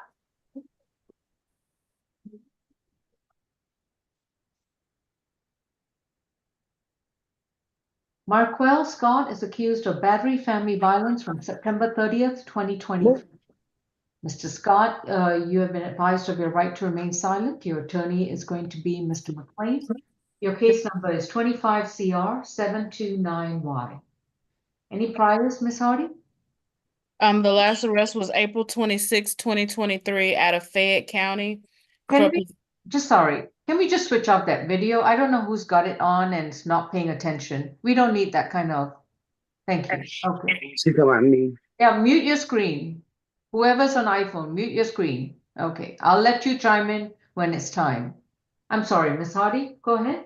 The last arrest was April 26, 2023 out of Fayette County for possession of Schedule 345 controlled substance and theft by receiving. They have a total of 16 arrest cycles out of Georgia. There was a felony conviction in 2024 for theft by receiving. There appears to be a hold out of Fayetteville for a probation violation, the date of the warrant being March 14th, 2024. And there's a 2017 misdemeanor conviction for disorderly conduct. Nothing further. Ms. Allen? Thank you, Your Honor. This is an incident from September of 2023. Police were called to 2821 Waters Road, Southwest, apartment F3. An initial report was made at that time, and then a domestic violence investigator followed up. The victim at the time was 14 years old, initials TS. He is now 16. He reported that his uncle, the defendant, accused him of breaking the PlayStation controller and slapped him across the face, and then assaulted him by striking him before fleeing the location. He had scratches seen on his inner left arm and a busted lip. We did speak to his mother, the sister of the defendant, who reported that the victim is disrespectful and she relies on the defendant for help in the home. The victim only called the police, this 14-year-old in 2023, because he knew that they were afraid of the police, and has recently been kicked out of school. They currently live at 2503 Barge Road in Atlanta, and the defendant lives with her. She wants him to return to the residence. We're asking for a $2,000 surety, no violent contact, and no drugs, alcohol, or weapons, Your Honor. And if you would sound for Mrs. Scott, it's Shaquille, Shykail, I believe. Yeah, ma'am. All right, please go ahead and prompt them to start that video with the host. Thank you. All right, what's your name, please? Shaquille Scott. All right, Mr. Scott, please raise your right hand. Do you solemnly swear and affirm that the testimony that you provide will be the truth to the best of your knowledge? Yes, ma'am. How old are you? 33. You're 33 years old? Yes, ma'am. All right, what would you like to tell me? My brother, he just helped me out. My son is, disrespectful. I have a hard time with him all the time. And my brother always stayed with me. We all stayed together, me and my sister brothers. And he stayed with me now. Okay, thank you. Yes, ma'am. Thank you. Please mute your screen. Yes, Mr. ma'am. McLean? Your Honor, Markel Scott is 27. He's from Georgia all his life. He has ninth grade education, and he works. He is unemployed at the moment. He has worked at Greyhound, maintaining buses. He has worked at 1-800-Flowers, driving a forklift in the warehouse, and hopes to get a new job soon. Like I said, he's 27 and hopeful about a job.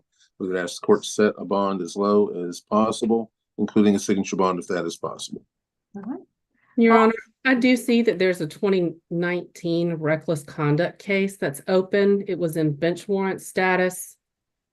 Yeah, I see that too. I don't know if it's any longer in bench warrant status. It looks like I don't believe it is. He's out on a bond signed by Judge Morrow that says no drugs, alcohol, weapons, and he's got a $2,000 surety bond in that case. Okay. For this particular case, this is going to be a $1,500 surety bond. No further violent contact with, I'm sorry, I didn't catch the name. The victim in this case is the initial TS. TS, right. No further violent contact. And what if he makes bond, he's only to be released to any pending holds. Presently, I see that he's got a hold in Fayette County. So after this proceeding, if the Fayette County hold disappears, then he can be released. Otherwise, we'll have to wait for Fayette County to come pick him up. His next court date is going to be February 25th. If he's still in jail, then we will address not only this new case, but 19 CR 004-686Y, which is your other open case, Mr. Scott.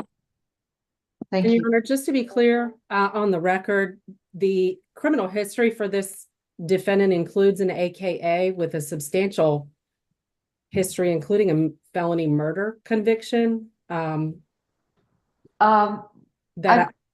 noted that, but I'm still going to go with this one. I just wanted to request that booking maybe fingerprint him and make sure that that is a mistake. Does he need to be rebooked in or re-identified? Is that what you're telling me, Miss Allen? I just wonder, the history I'm looking at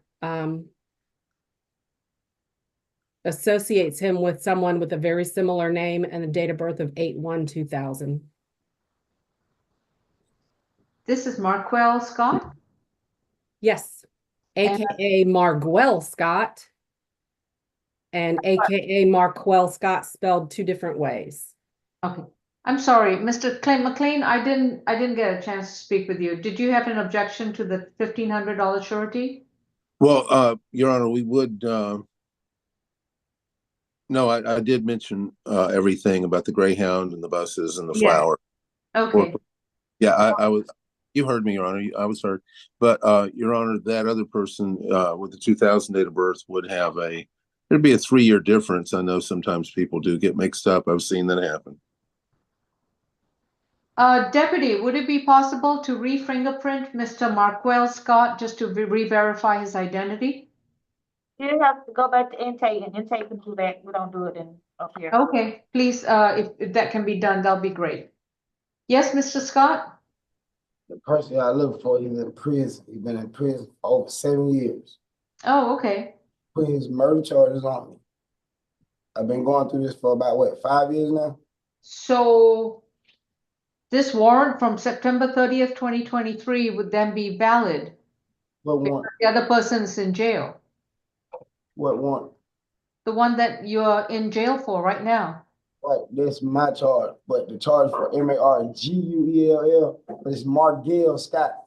Okay, that's why I'm going to ask that the deputies take you back through intake and re-fingerprint you to verify your identity. But in the meantime, your bond is still set at 1,500 surety. And according to our booking screen, you have a Fayette County hold. Now, if it turns out that that is not a hold for you, then you'll be released on the 1,500 surety bond once you pay it. Your next court date is February 25th. Thank you. Position number 20, Smith.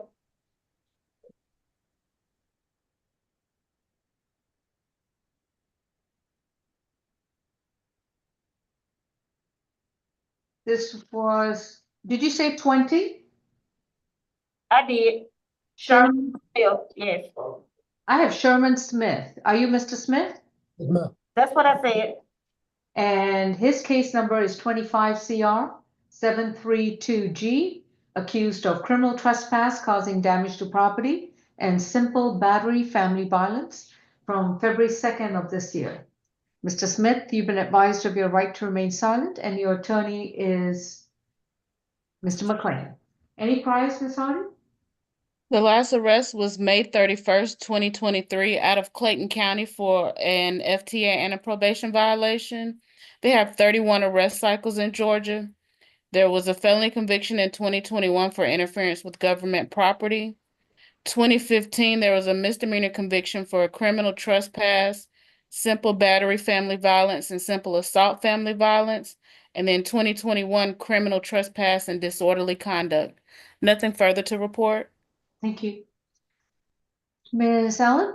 Thank you, Your Honor. This is an incident from February the 2nd, 2025 at about 11:30 p.m. Police were called to 4900 Delano Road, apartment 1A. There they met with the victim, who's the niece of this gentleman. Her name is Quinita Smith. She reported that the defendant was upset, has an MH diagnosis, and has been not taking his medications. He decided his family didn't love him. He shoved her and then grabbed a hammer and went outside and smashed the residential window. Police saw that damage on the scene. We did speak with Mrs. Smith today. She reports that they lived together at the location, and she confirmed what happened. She said that the defendant is abusing substances and off his medication. So we're asking for a $2,000 surety, Your Honor. This defendant has simple battery family violence convictions in his past, multiple failures to appear, many felony drugs and theft convictions, 32 cycles total in Georgia. We would request mental health compliance with treatment and medication compliance, and no violent contact, and no drugs, alcohol, or weapons unless they're prescribed. If you'd call for Mrs. Smith. Miss Quinetta Smith, is that name Baby Boss? Will this person, baby boss, please identify herself? Start your video and identify yourself. Hello. Yes. What's your name? Yes, my name is Juanita Smith. Did you have something to say? Yes, I don't. You need your video on. Yes, ma'am, I got it. Raise your right hand. Yes, ma'am. Other right hand. Do you solemnly swear and affirm the testimony you provide will be the truth to the best of your knowledge? Yes, I do, Your Honor. And what would you like to say? I don't want to press no charges on him because he's mental health, and when he gets out, he's going to a rehab. Okay. And which rehab facility is he going to? He'll be going to St. Jude. And who will take him? Me and my mom. All right. And does he have admission there now? No, because when he gets out, they want to speak. They want to speak with him as well on the phone. So that's why I haven't really talked to anyone. And I told my mom I was gonna wait till he got out and call them because they gave him a referral. Because that's where they want him to go because he went to the 13th floor when all this not happened. And how he got the warrant on him, the nurses at the hospital, they never called the cop that brought him in to come and get him once they released him. So that's how he ended up with the warrant on him. That's a bit simplistic, but okay. Mr. McLean? Your Honor, he is 58 years old, ninth grade education. He tells me his arrests primarily involve public drunk. He's been a bricklayer, but that's been some time ago. He does not receive a disability check, he tells me. So we would ask the court, considering the financial circumstances and also what the sister has said, that that perhaps it could be a signature bond or a very low surety bond. It's going to be 500 on the trespass and 1,000 on the simple battery. Total bond is 1,500. It is a surety bond. Next court date is February 25th. In the event that Mr. Sherman Smith makes bond, he is required to enroll in a MH or MH treatment facility within 10 days of being released and must be compliant with all medication and treatment. He's to have no further violent contact with Quinetta Smith, and he may return to 4900 Delano Drive in Atlanta, Georgia, as long as the homeowner or the landlord permits it. That's my apartment. Do you rent or own? I rent. He lives with me. Understood, but ma'am, if there is an incident of family violence, sometimes landlords evict the individual. Yes, ma'am. I just want to let you know, I'm giving you a heads up, okay? All I'm saying right now is that he can return to the location, but if the landlord plans to dispossess him, they need to file the appropriate case. Yes, thank you. Add-on physician, Jameson Jones. I'm not sure. This is the add-on one? Mondravis Jones? No, Jameson Jones. All right, let's see. I didn't know if one has been added, but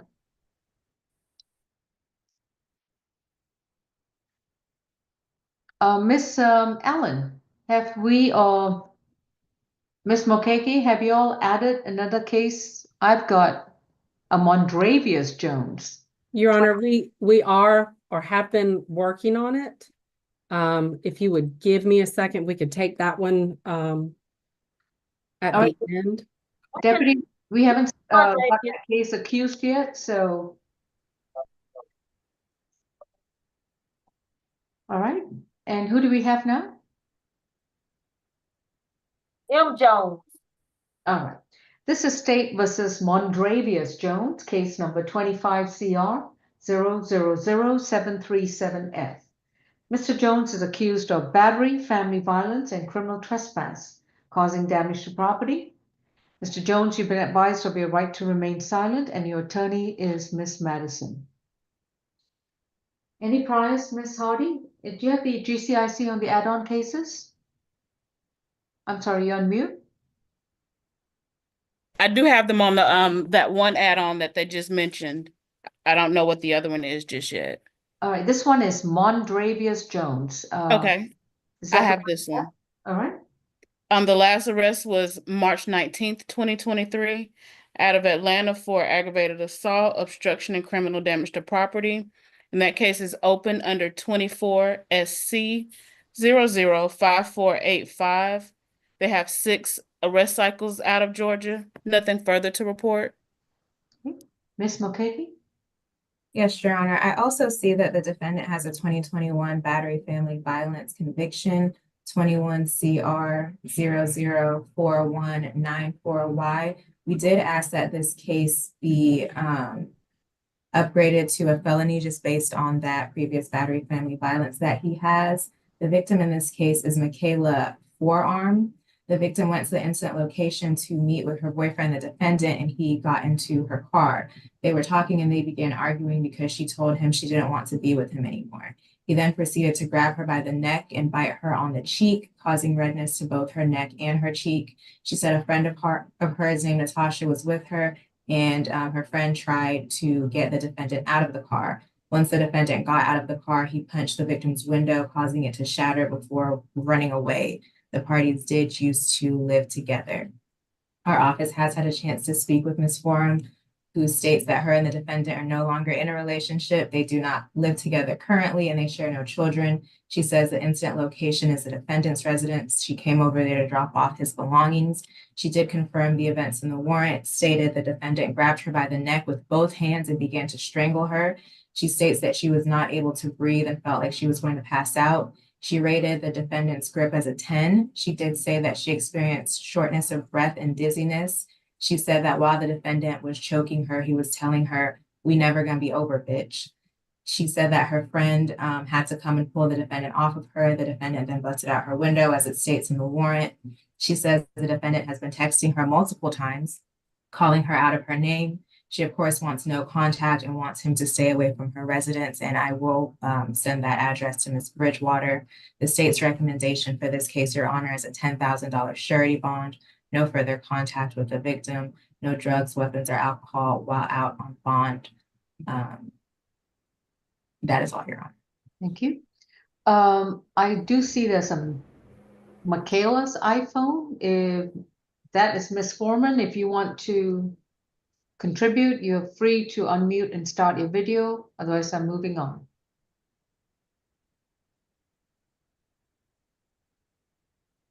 I would also ask for an FVIP. I'm sure he got one in his 2021 conviction, but obviously it didn't work. All right. Ms. Madison? Yes, Your Honor. My client is currently not working right now, and he would not be able to have any money to go towards any surety bonds. We're requesting that his bond be a signature bond, Your Honor. It's my client's position that he is not, he's innocent of the allegations that are inside of the arrest affidavit. He did not commit any of these actions. So we're requesting that his case, that he be granted a signature bond. On the battery family violence, that's going to be a $3,000 surety. On the criminal trespass, it's going to be $1,000. It's a $4,000 surety bond. Next court date is going to be February 25th. No further contact with Michaela Foreman, to stay 200 yards away from her and not communicate with her in any way, form, or manner, including phone, email, and social media. No illegal drugs, alcohol, and weapons. And next court date is February 25th. Thank you. Thank you. I have no information whatsoever. Is there a booking number or something so that I could put it on this bond? Let me go ahead and give it to you. Okay. This is on our add-on calendar. Yeah, I don't even have that. No, that's okay. Okay. That was just emailed out. Okay. And his booking number is 250-2587. Okay, thank you. Anything else? Good? Okay. No, I'm good. Thank you. Next case, please. We do have two cases that we're waiting on Spanish interpreter, position number 1 and position number 7. Do we have a Spanish interpreter yet? Okay. Let me just go through and see if, okay, I have this person called Team Us. Is that a courthouse department or staff? Then I have Mr. Caleb Thomas, you can leave. We've already addressed your brother's case. No, Your Honor. Oh, that was the fiance's case. Right. Oh, Do you yeah. want to go ahead and tell the court what I've found about that? Hold on, McLean, we gotta let him back in. Stand back. Oh, that's right. That was the one where you had to decide whether you're conflicted out. Okay. So Yes. what was the name of that defendant, please? Lee Manley, Manley. All right. I'm sorry. It slipped my mind. Sorry about that. Okay. Okay. Mr. Manley, please remember that you have a right to remain silent, and your attorney is Mr. McLean. Yes, Mr. McLean? No, well, it turns out, Your Honor, that we can't represent Mr. Manley. Mr. Thomas did have a couple of cases, and the confusion was that he did hire private counsel on the 24 CR case, but one of our attorneys has entered an appearance of counsel on the 24 PI case from our felony division. Therefore, we do represent, or have represented even momentarily, but we have substantially represented actually Mr. Thomas in the PI case. Okay. So the court to ask Mr. Manley if he doesn't have other counsel right now. It's actually fairly easy to get hold of one of our conflict defenders today. All right. Mr. Lee Manley, please unmute courtroom 2. It appears that the Public Defender's Office has previously represented Caleb Thomas with regards to the cases against him. So therefore, they cannot represent you. This would create a conflict of interest. So I'm going to have to appoint a conflict attorney, someone like Miss Maureen McLeod or Dennis Murphy, to represent you. So at the present time, we don't have anyone available. I'm going to put you on hold to see if we can get anyone before the end of the calendar. Otherwise, we're going to just address your case accordingly. Yes, sir? Yes, sir. Will that be addressed today? Will I be possibly able to still receive a bond? You will receive a bond today, but I haven't made a decision yet. So I just need to make sure whether we can get an attorney to speak with you before we get to that junction. Okay. All right. So we're going to hold on that. So Caleb Thomas is waiting on Lee Manley, and Team Us is gone. Okay, I think we've addressed everybody else. We have a waiver case, Mr. McLean. Your Honor, we have a medical reset for Victom, Victom. We had a waiver of presence for Heaven Houston. I've got waiver for Quinetta Jones and Heaven Houston. Okay, so let's address yours first. Heaven Houston is case number 25 CR 722A, position 8 on our calendar, accused of willful obstruction, public indecency, reckless conduct, and possession of marijuana less than 1 ounce. Her presence has been waived by appointed counsel. Ms. Hardy, do we have any priors on Ms. Houston? Their last arrest was December 15th, 2023, out of Carrollton for a probation violation. The underlying charge wasn't listed. It says they only have 1 arrest cycle in Georgia. Nothing further. Ms. Mulcahy? Yes, Your Honor. The tag reader in the officer's card notified him that the owner of the vehicle in front of him had an active warrant for a probation violation. The defendant attempted to flee inside of a Family Dollar located at 1932 Metropolitan Parkway. She refused to comply with officers' orders and commands that she come to the front of the store. She eventually slipped out of the front door and ran into oncoming traffic in an attempt to flee. The defendant did hide her purse in the store. It was sitting on a shelf in plain view where anybody could have found it. There was a gun inside that purse, as well as 3 grams of marijuana inside of her vehicle. At the police station, she began to remove her clothes until she was completely nude. She was given more clothing to cover herself, but she ripped those clothes up as well. The state's recommendation in this case is a $5,000 good bond. Stay away from that Family Dollar, no drugs, weapons, or alcohol, as well as a social worker visit. There might be some MH issues with this defendant. Mr. McLean? Your Honor, we spoke to her, and she did waive her presence. She was in the medical section of the jail. She would like to ask the court for as low a bond as possible. I believe there was a Miss Alphabet that was that someone who was on Zoom? I'd left a message for Ricky Williams and Miss Alphabet to join Zoom if that was possible, and I didn't know if they had done so.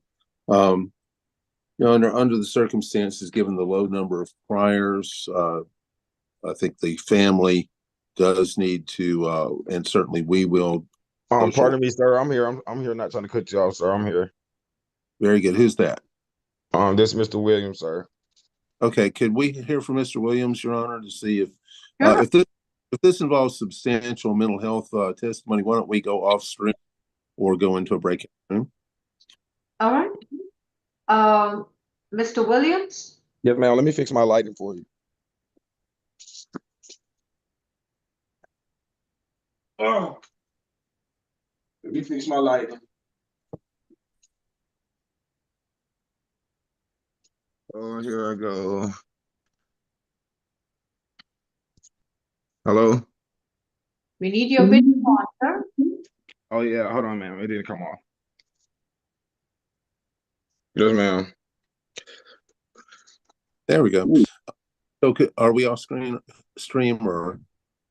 All right, Mr. Champion, you can put, what's your name, sir? Ricky Eugene Williams. Ricky Eugene Williams. Yes, ma'am.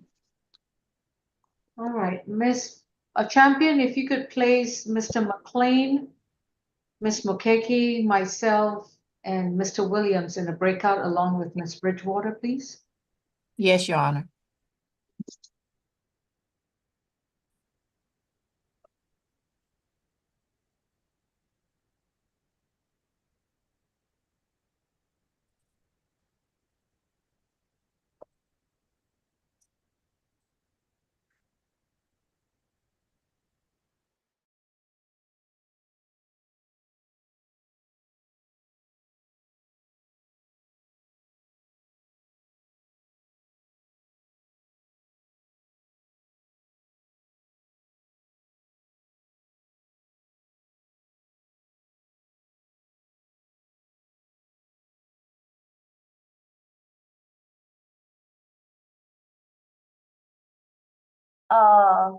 Miss Bridgewater, No, are you no. on? K, about to be LEB. King, Larry, Edward. Miss Bridgewater is in the breakout room. Hey, Miss Champion, Miss Kasha, the social worker, she's on the courtroom one. She wants to know can she be added to the breakout? Okay, once she log into courtroom 1, I'll put her in. Okay then. All right.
All right, let's resume with our expedited accusation calendar.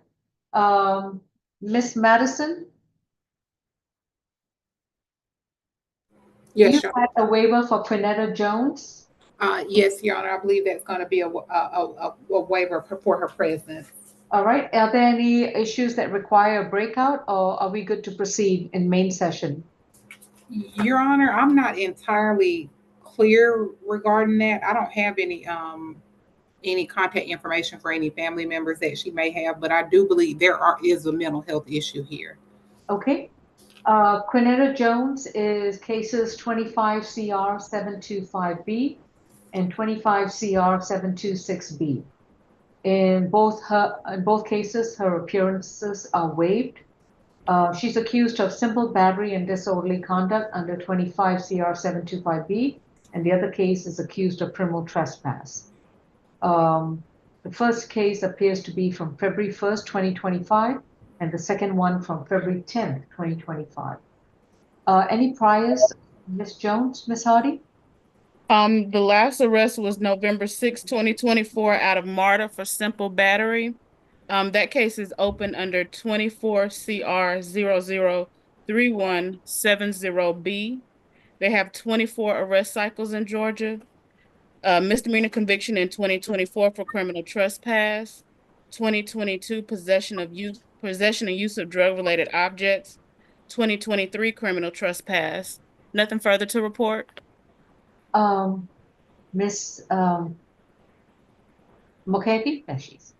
Yes, Your Honor. For position 9, the simple battery and disorderly conduct, the victim was riding the MARTA bus. The victim in this case is Lelos Arcelia. While she was on the bus, she was struck in the back of the head randomly and unprovoked by the defendant. The defendant then started to scream and she began acting erratic, placing the victim in fear for her safety. The state's recommendation for position 9 is a $2,500 good bond on each count, stay away from all MARTA property, a social worker visit, no drugs, weapons, or alcohol while out on bond.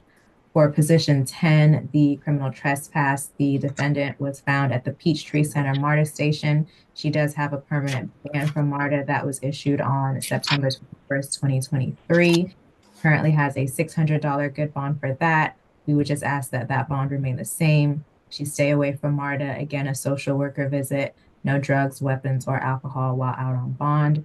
I would just ask the court to sound for the victim, Lanos Arcelia. Okay. Thank you, Ms. Champion. All right, Miss Madison? Yes, Your Honor. Ms. Jones does suffer from severe mental health issues, and she does need medication to manage those issues, Your Honor.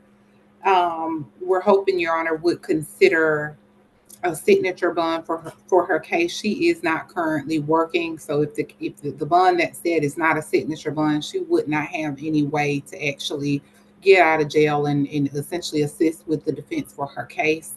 So we're hoping Your Honor would please consider granting her a signature bond. On the simple battery, it's going to be 1,000. The disorderly conduct is going to be 500, and the criminal trespass is 500. The total bond is going to be 2,000 altogether. 1,500 for position 9 and 500 for position 10. No further contact with Lanos Azalea, and stay away from all MARTA property in accordance with her ban. Next court date for both cases is going to be February 2025.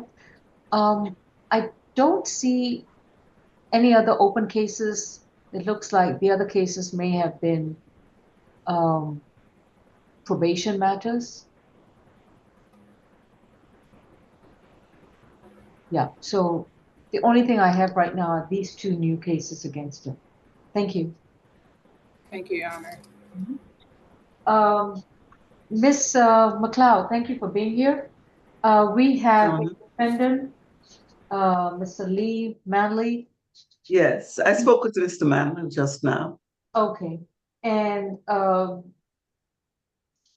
we've already gone through a substantial portion of his case. Deputy in courtroom 2, we are unable to get a Spanish interpreter. Which cases did you need a Spanish interpreter? Was it position 1 and position 5? Position 1, position 7. Position 7, excuse me. All right. Both those cases have to be reset to tomorrow at 2 p.m. It won't be just reset to February 13th. Position 1 said that he can he can understand. Well, All right. so we'll get back to position 1. Position 7, Cesar Garcia Hernandez is reset to February 13th for a Spanish interpreter. Okay. This will not be a Riverside issue. All right. And going back to Mr. Manley, yes, we have heard from the alleged victim, which is the reason why it's conflicted, because the alleged victim has open cases in which the current defendant is the victim. Yes, Your Honor, I was aware of that. Okay. So the state is recommending a surety bond. Ms. Mokeke, could you briefly recitate your grounds for Ms. McLeod? Yes, I'll go right ahead. Thank you for jumping in, Ms. McLeod. This is an incident from February the 11th at about 10 p.m. It takes place at 2 Interlock Avenue, which is where the prior incidents have occurred. One, I believe, in September or October, and one in November.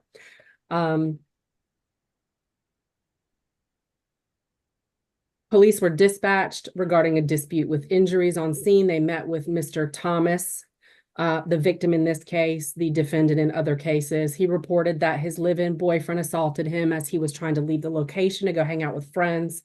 The defendant, Mr. Lee Manley, poured orange juice on him and began to strike him repeatedly.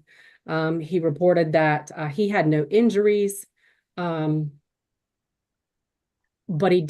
police saw a bruise on the left side of Mr. Manley's face.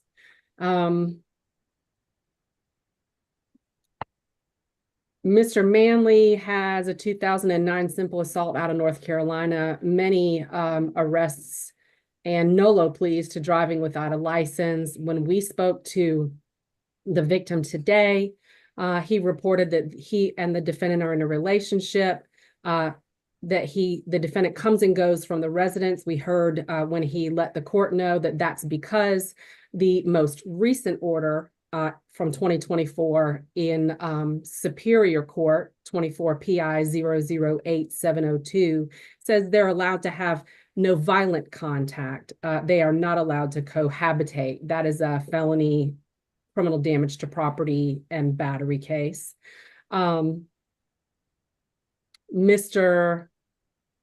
Thomas says he wants contact with the defendant because they are engaged. There is a 24 CR 006900F case, which also has a bond order predating the 24 PI case, and it required no contact and to stay away from that location. We're asking for a $4,000 surety, no contact whatsoever with Mr. Thomas to stay away from that location, and no drugs, alcohol, or weapons. Obviously, there was a bond order that was put in place initially requiring no contact. They continued to have contact. There was another violent incident. That bond order was amended in Superior Court in that 24 PI case to allow no violent contact. And here we are again with a violent incident. And so we're asking for no contact whatsoever. Thank you. Your Honor, I would ask a signature bond for my client because I heard no significant convictions or anything. I believe I heard there was a simple assault back in 2009, which is approximately more than 15 years ago, and that all his other arrests were traffic related. So I would ask for a signature bond at whatever level the court deems appropriate for my client, because he tells me that based on how he works in IT, that it's sort of, at this time, it's really quite slow. So he would prefer to get a signature bond, Your Honor. He does tell me that he and the the alleged victim are engaged to be married. They've been in a relationship for some time, and he does want to have contact. And it seems as if the feeling is mutual in that regard, Your Honor, and that they were allowed to have no further violent contact. He does tell me he wants to have contact with Mr. Kamani. On the simple battery is going to be 2,500. On the battery family violence is going to be 7,500. This is going to be a $10,000 signature bond through pretrial services level 3. He will report to pretrial services once a week. Within 30 days of being released, he must enroll in a domestic violence intervention program. This is a program involving 26 classes, and he will attend and complete each class at his expense. If he misses or skips any of the classes, that will be grounds to revoke his $10,000 bond. He is to have no further violent contact with Caleb Thomas. He must be cohabitating in a completely separate address, and that address must be reported to the court as being completely separate and detached from Mr. Caleb Thomas.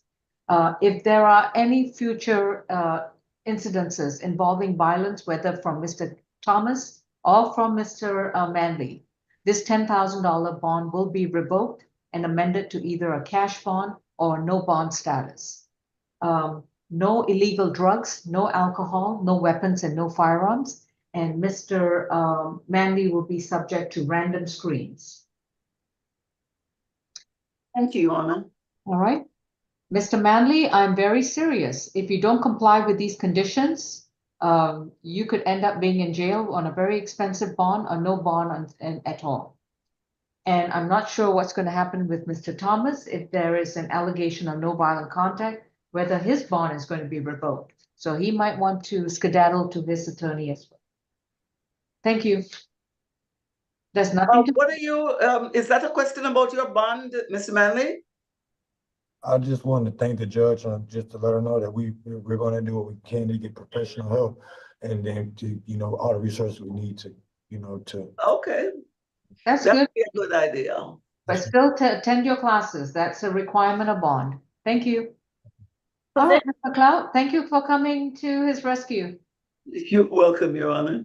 All right, see you later. Take care. All right, Mr. Thomas, you're free to go. Judge, is it possible to ask for my fiance to return home? I'm a population health scientist. He works in IT. It's I kind am of hard. about to amend his bond to a cash bond. Do you want me to amend it to a cash bond, Mr. Thomas? No, Your Honor. Then you need to comply with the Superior Court order that requires you to not live with him. Now that you have just announced this in open court, guess what Miss Allen is going to do? We don't live together. We live separately. I'm just asking. No. But he should return home, right? And you're going to follow this order this time. Yeah, I want him to return home because now we live separate apart and it's causing us financially because we're still paying for 2 Interlock Ave and we're paying for 2 separate apartments. We meet up here. Well, you guys. He's asking you to adjust the bond on the Superior Court case. Is that what it is? Because it's too expensive. Mr. Thomas, I cannot even emphasize that the fact that you even want to indicate an intent to live together, that in and of itself could be a violation of your Superior Court bond. Okay, thank you for telling me that, Your Honor. I was just asking to see if it was possible. You need to be quiet and go talk to your attorney. Because the way you talk, one of you is going to stay in jail. I'm sorry. Honestly, And Anna, I'm the one with the bruises. No. Mr. Thomas spoke with our advocate and told us that the defendant has nowhere else to live. He just expressed to you, after absolutely saying we will stay apart. We are living separately. He comes and goes. We don't live together. We don't. He lives in the Aria apartments. You should ask him. Interrupt me again. This has been entirely too long on this matter. There have been multiple court orders and 2 cases already, and continued violence with a new case today. This isn't McDonald's and have it your way. And that's exactly what Mr. Thomas is acting like. He just asked you to change the bond order in his Superior Court case and indicated They have no intention of living separately because it costs too much money. Miss Meanwhile, Allen, the police have to I respond to just their asked, I residents didn't say that. multiple times because of these ongoing incidences. There are now 3 open cases. Miss Allen, I understand your frustration, and we're going to end it right now. The only thing you can do now, Miss Allen, is report what Mr. Thomas has said during this proceedings and let the district attorney's office decide about his bond. Well, Mr. we're Manley- actually in a position right now to determine the Ayala factors, and you just heard from the people in this courtroom, one, that they lied, that they We don't never have lied. We don't intention live of together. staying apart. We And do this have the is the third intention. We're just incident. asking the court if that was possible. I'm Mr. Thomas, sorry. respectfully, Hopefully we're not here this is again my when one of them client's kills bond each other. hearing, and I'm sorry. you're helping him. I'm sorry. Your Honor, I will say this. I spoke to my client without knowing what was going on here, and he told me that they do not live together. He gave me an address in REI where he tells me he resides. I was not privy to any of this. I just wanted to put that on the record. But he also said on the record that he wanted you to let him come home and that it's too expensive to have 2 homes. I was And that's asking. where he Thomas pleaded said with the that, court but that they weren't living together.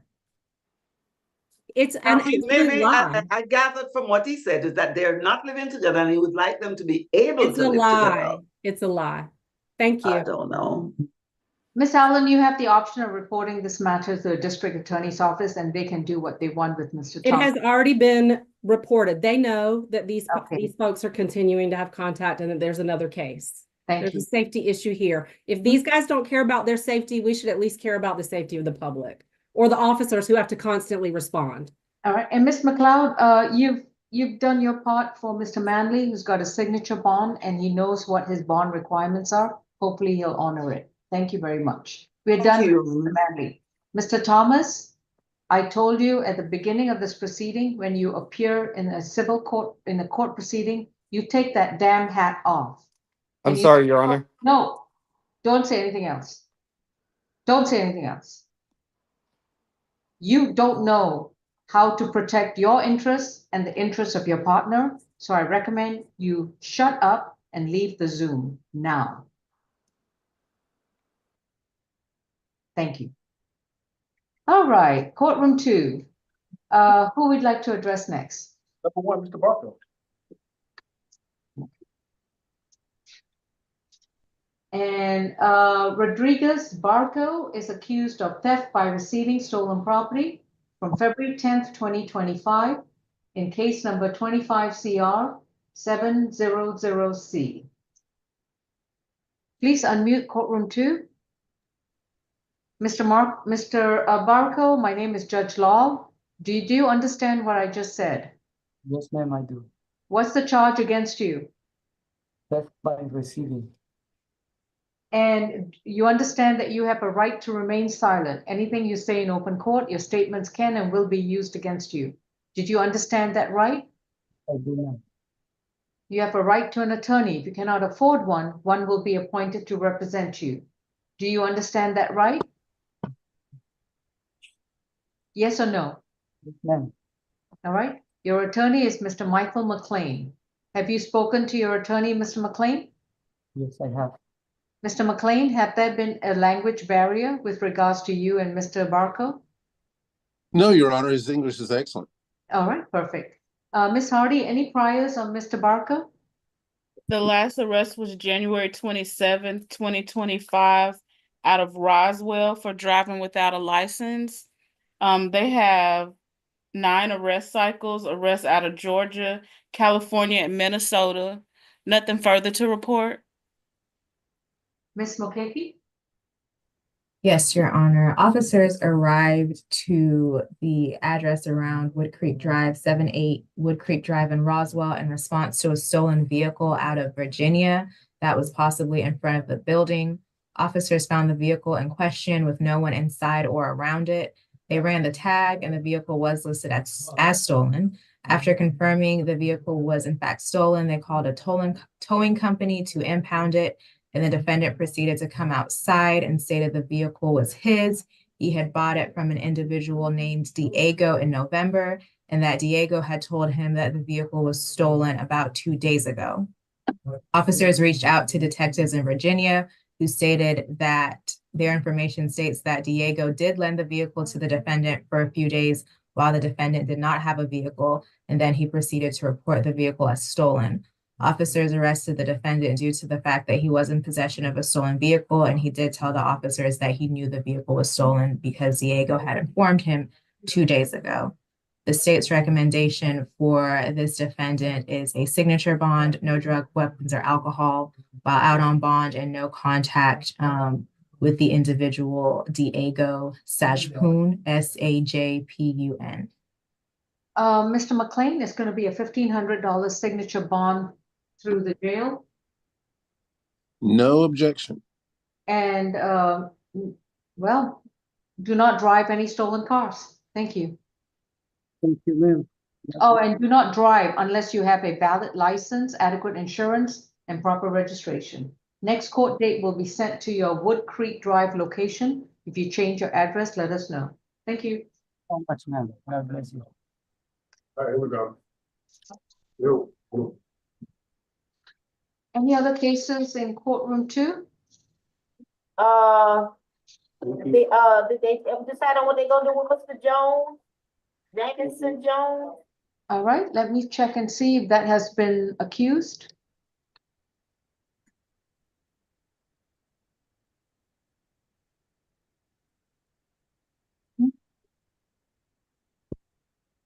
Miss Allen, would you happen to have an accusation number at the present time?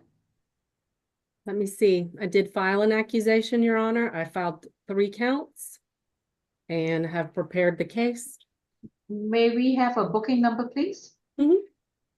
Booking number 250-2618. Okay. The CR number is 25 CR 000740. 3 counts of battery family violence. Is there an alphabet on the end? Not yet. Okay. 3 counts of battery family violence? Yes, ma'am. Thank you.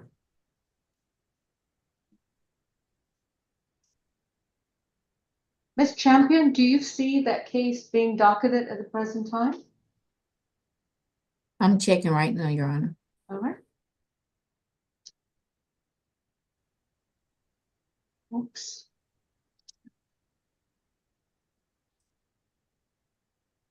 Two 250-2618.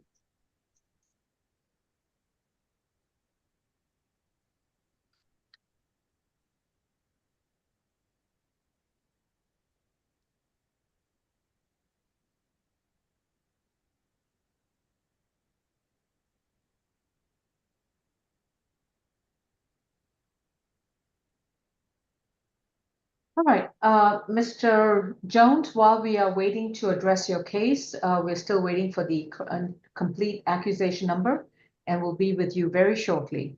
In the meantime, I'm just going to go over the calendar with regards to all the other cases.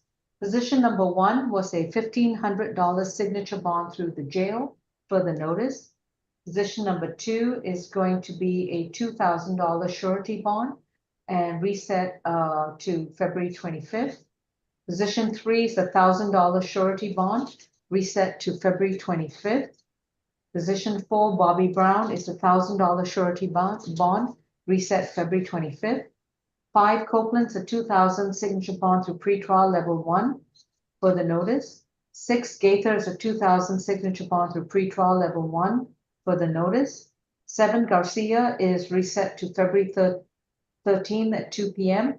for a Spanish interpreter. This is not a Riverside issue. 8, Houston is going to be a 2,100 surety bond, reset February 25th.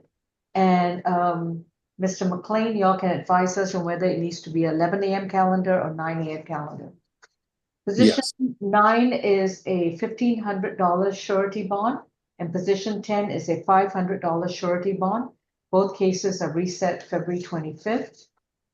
Position 11, Kemp, is a 500 signature bond through pretrial level 1 with, a 3,500 signature bond through pretrial level 1 with a DBIP requirement. Position 12, Lang, is a $2,000 surety bond, reset February 25th. 13 Mackey is going to be a 27,500 split bond with an ADET and an FVIP requirement. Reset date February 25th. 14 Manley is a $2,000 split signature bond through pretrial level 3 with a DVIP requirement. Position 15 Morgan is a $3,000 split bond, reset date February 25th.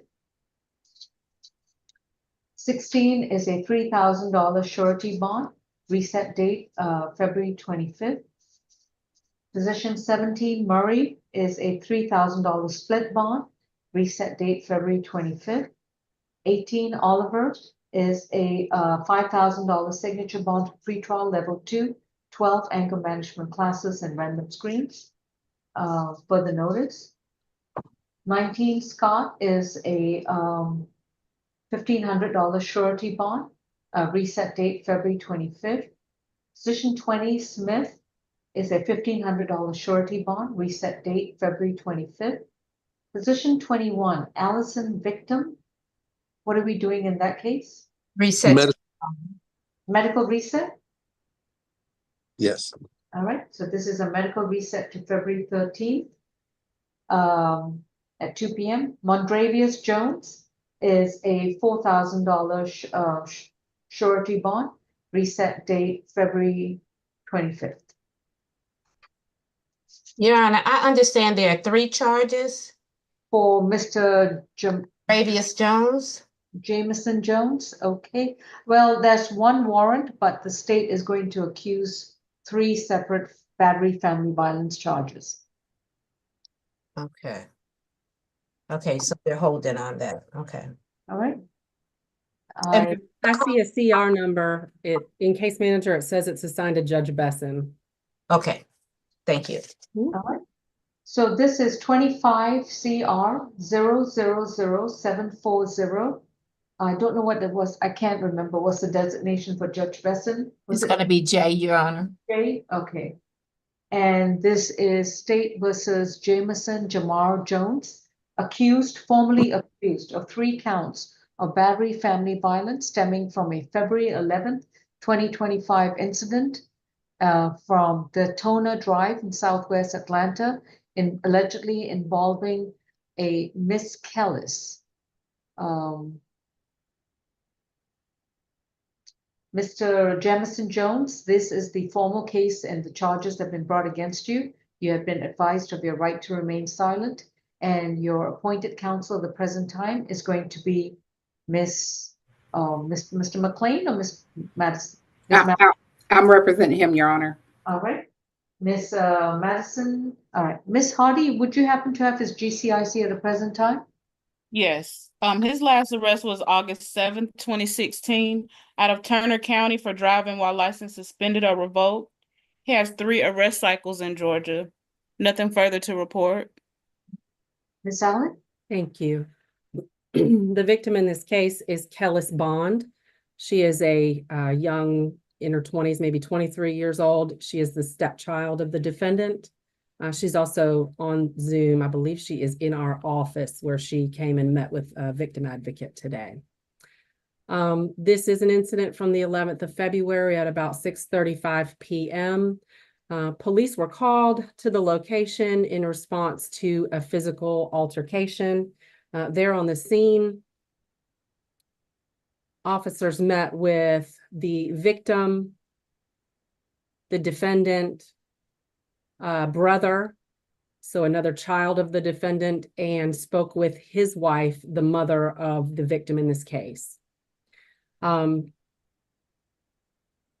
victim had obvious bruises on the right side of her face as well as the right side of her neck. She also had a bloody, busted lip. She reported that she'd gotten to an argument with her stepfather about her brother's SAT information, that her mom wanted to speak to her stepdad over the phone, and so she was trying to help facilitate that. The defendant got angry and said, "I'm talking to my son." And there was an argument. When she went upstairs to get away, the defendant followed her and repeatedly struck her in the face. She said it was so quick and violent that she's not even sure how many times she was struck. She reported that he grabbed her by her neck during this altercation, and that's what caused the bruises on her neck, as well as her face and her busted face. The defendant, when he spoke to officers, he admitted that he was trying to detain the victim and that any physical contact he had with her was just unintentional on his part. Brother Zion reported that he witnessed both the verbal and the assault on his sister, and police spoke to Mrs. Jones, Maya Jones, who said she heard the altercation over the phone. She wasn't present, obviously, but she was an audio witness. Mr. Jones was taken into custody. We're asking for, because of his limited history, a $6,000 signature bond through pretrial, absolutely no contact with Kelly's bond, to stay away from wherever she is currently living, and no drugs, alcohol, or weapons, Your Honor. And if you would sound for Ms. Bond in case she wants to speak. All right. Hello. Hello. Please raise your right hand. Do you solemnly swear and affirm the testimony you provide will be the truth to the best of your knowledge? Yes. And what's your full name? Kellis Bond. How do you spell your last name? Bond, B-O-N-D. B-O-N-D. Okay. And Miss Bond, are you over the age of 21? Yes, I'm 23. All right. And where do you currently reside? Just the street address.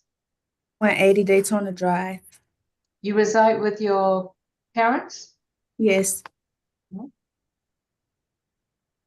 Who else resides in that household?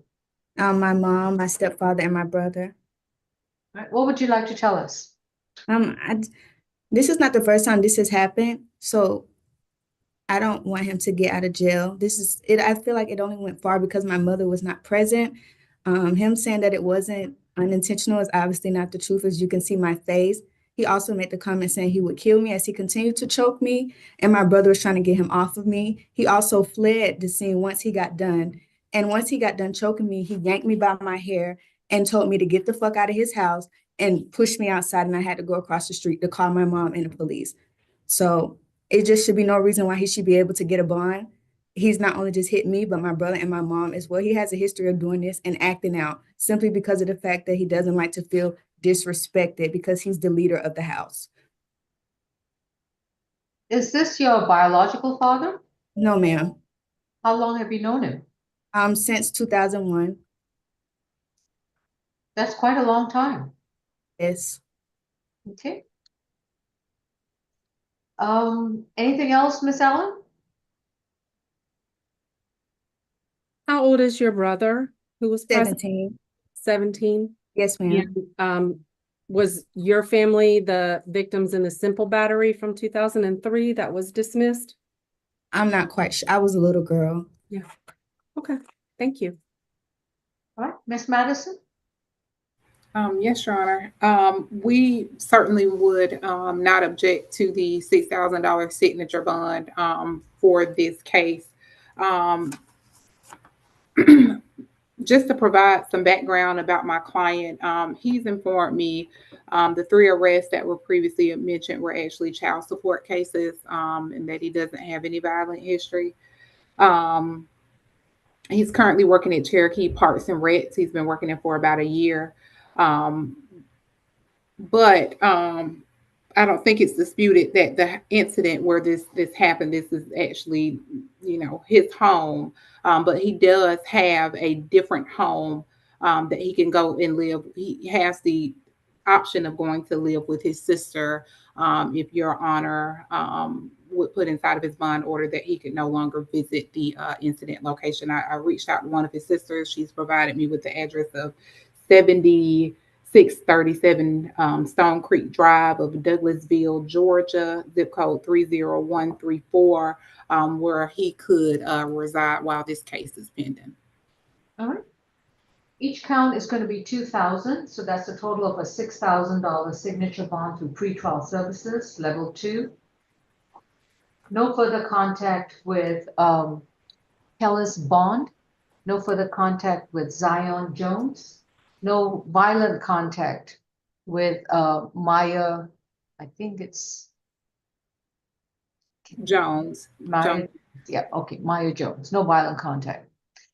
He's to stay away from 2180 Daytona Drive, Southwest Atlanta. He may return to that location one time only with a police officer to retrieve his personal belongings. Within 30 days, he must update his new address with the clerk's office in writing. Within 15 days of being released, he must undertake a behavioral health evaluation and submit himself to any treatment, counseling, or medication as required. He can go to any therapist or any healthcare provider to undergo the BH evaluation within 15 days. Within 30 days of being released, he must also enroll in a domestic violence intervention program. This is a series of 26 classes, and he must attend and complete every class without missing or skipping them and pay for them out of his own pocket. No further contact with Kellis Bond and with Zion Jones means staying 200 yards away from them, including where they live. Do not communicate with them in person, through mail, email, third parties, or any kind of electronic device, and even on social media. If you violate these conditions, the prosecutor's office could seek to revoke your bond. Your next court date will be sent to your new address, so make sure that you update us as soon as possible. No illegal drugs, no alcohol, and no weapons and no firearms. Thank you. Thank you, Your Honor. All right. That concludes that case. Any questions for any of the other cases on the calendar? Your Honor, can you repeat the bond for that last case? $2,000 on each count of battery, family violence, for a total 6,000 signature bonds with pretrial level 2. Thank you. All right, folks, it was a marathon, but we got through it. Thank you. Bet it was. Thank you. Thank you, everybody. Take care, See you, everybody. Miss Madison. I haven't met you before, but can we keep you? I think so. I'm down. All right. All right, everyone. Thank you, Ms. Take care. McLeod. Thank you, Judge. Thank you, Ms. Bridgewater. Thank you, Mr. McLeod. I'll see everyone soon. Take care. Thank you, Ms. Holly. I'll look forward to the orders. Thank you. Thank you. Bye-bye. Bye-bye.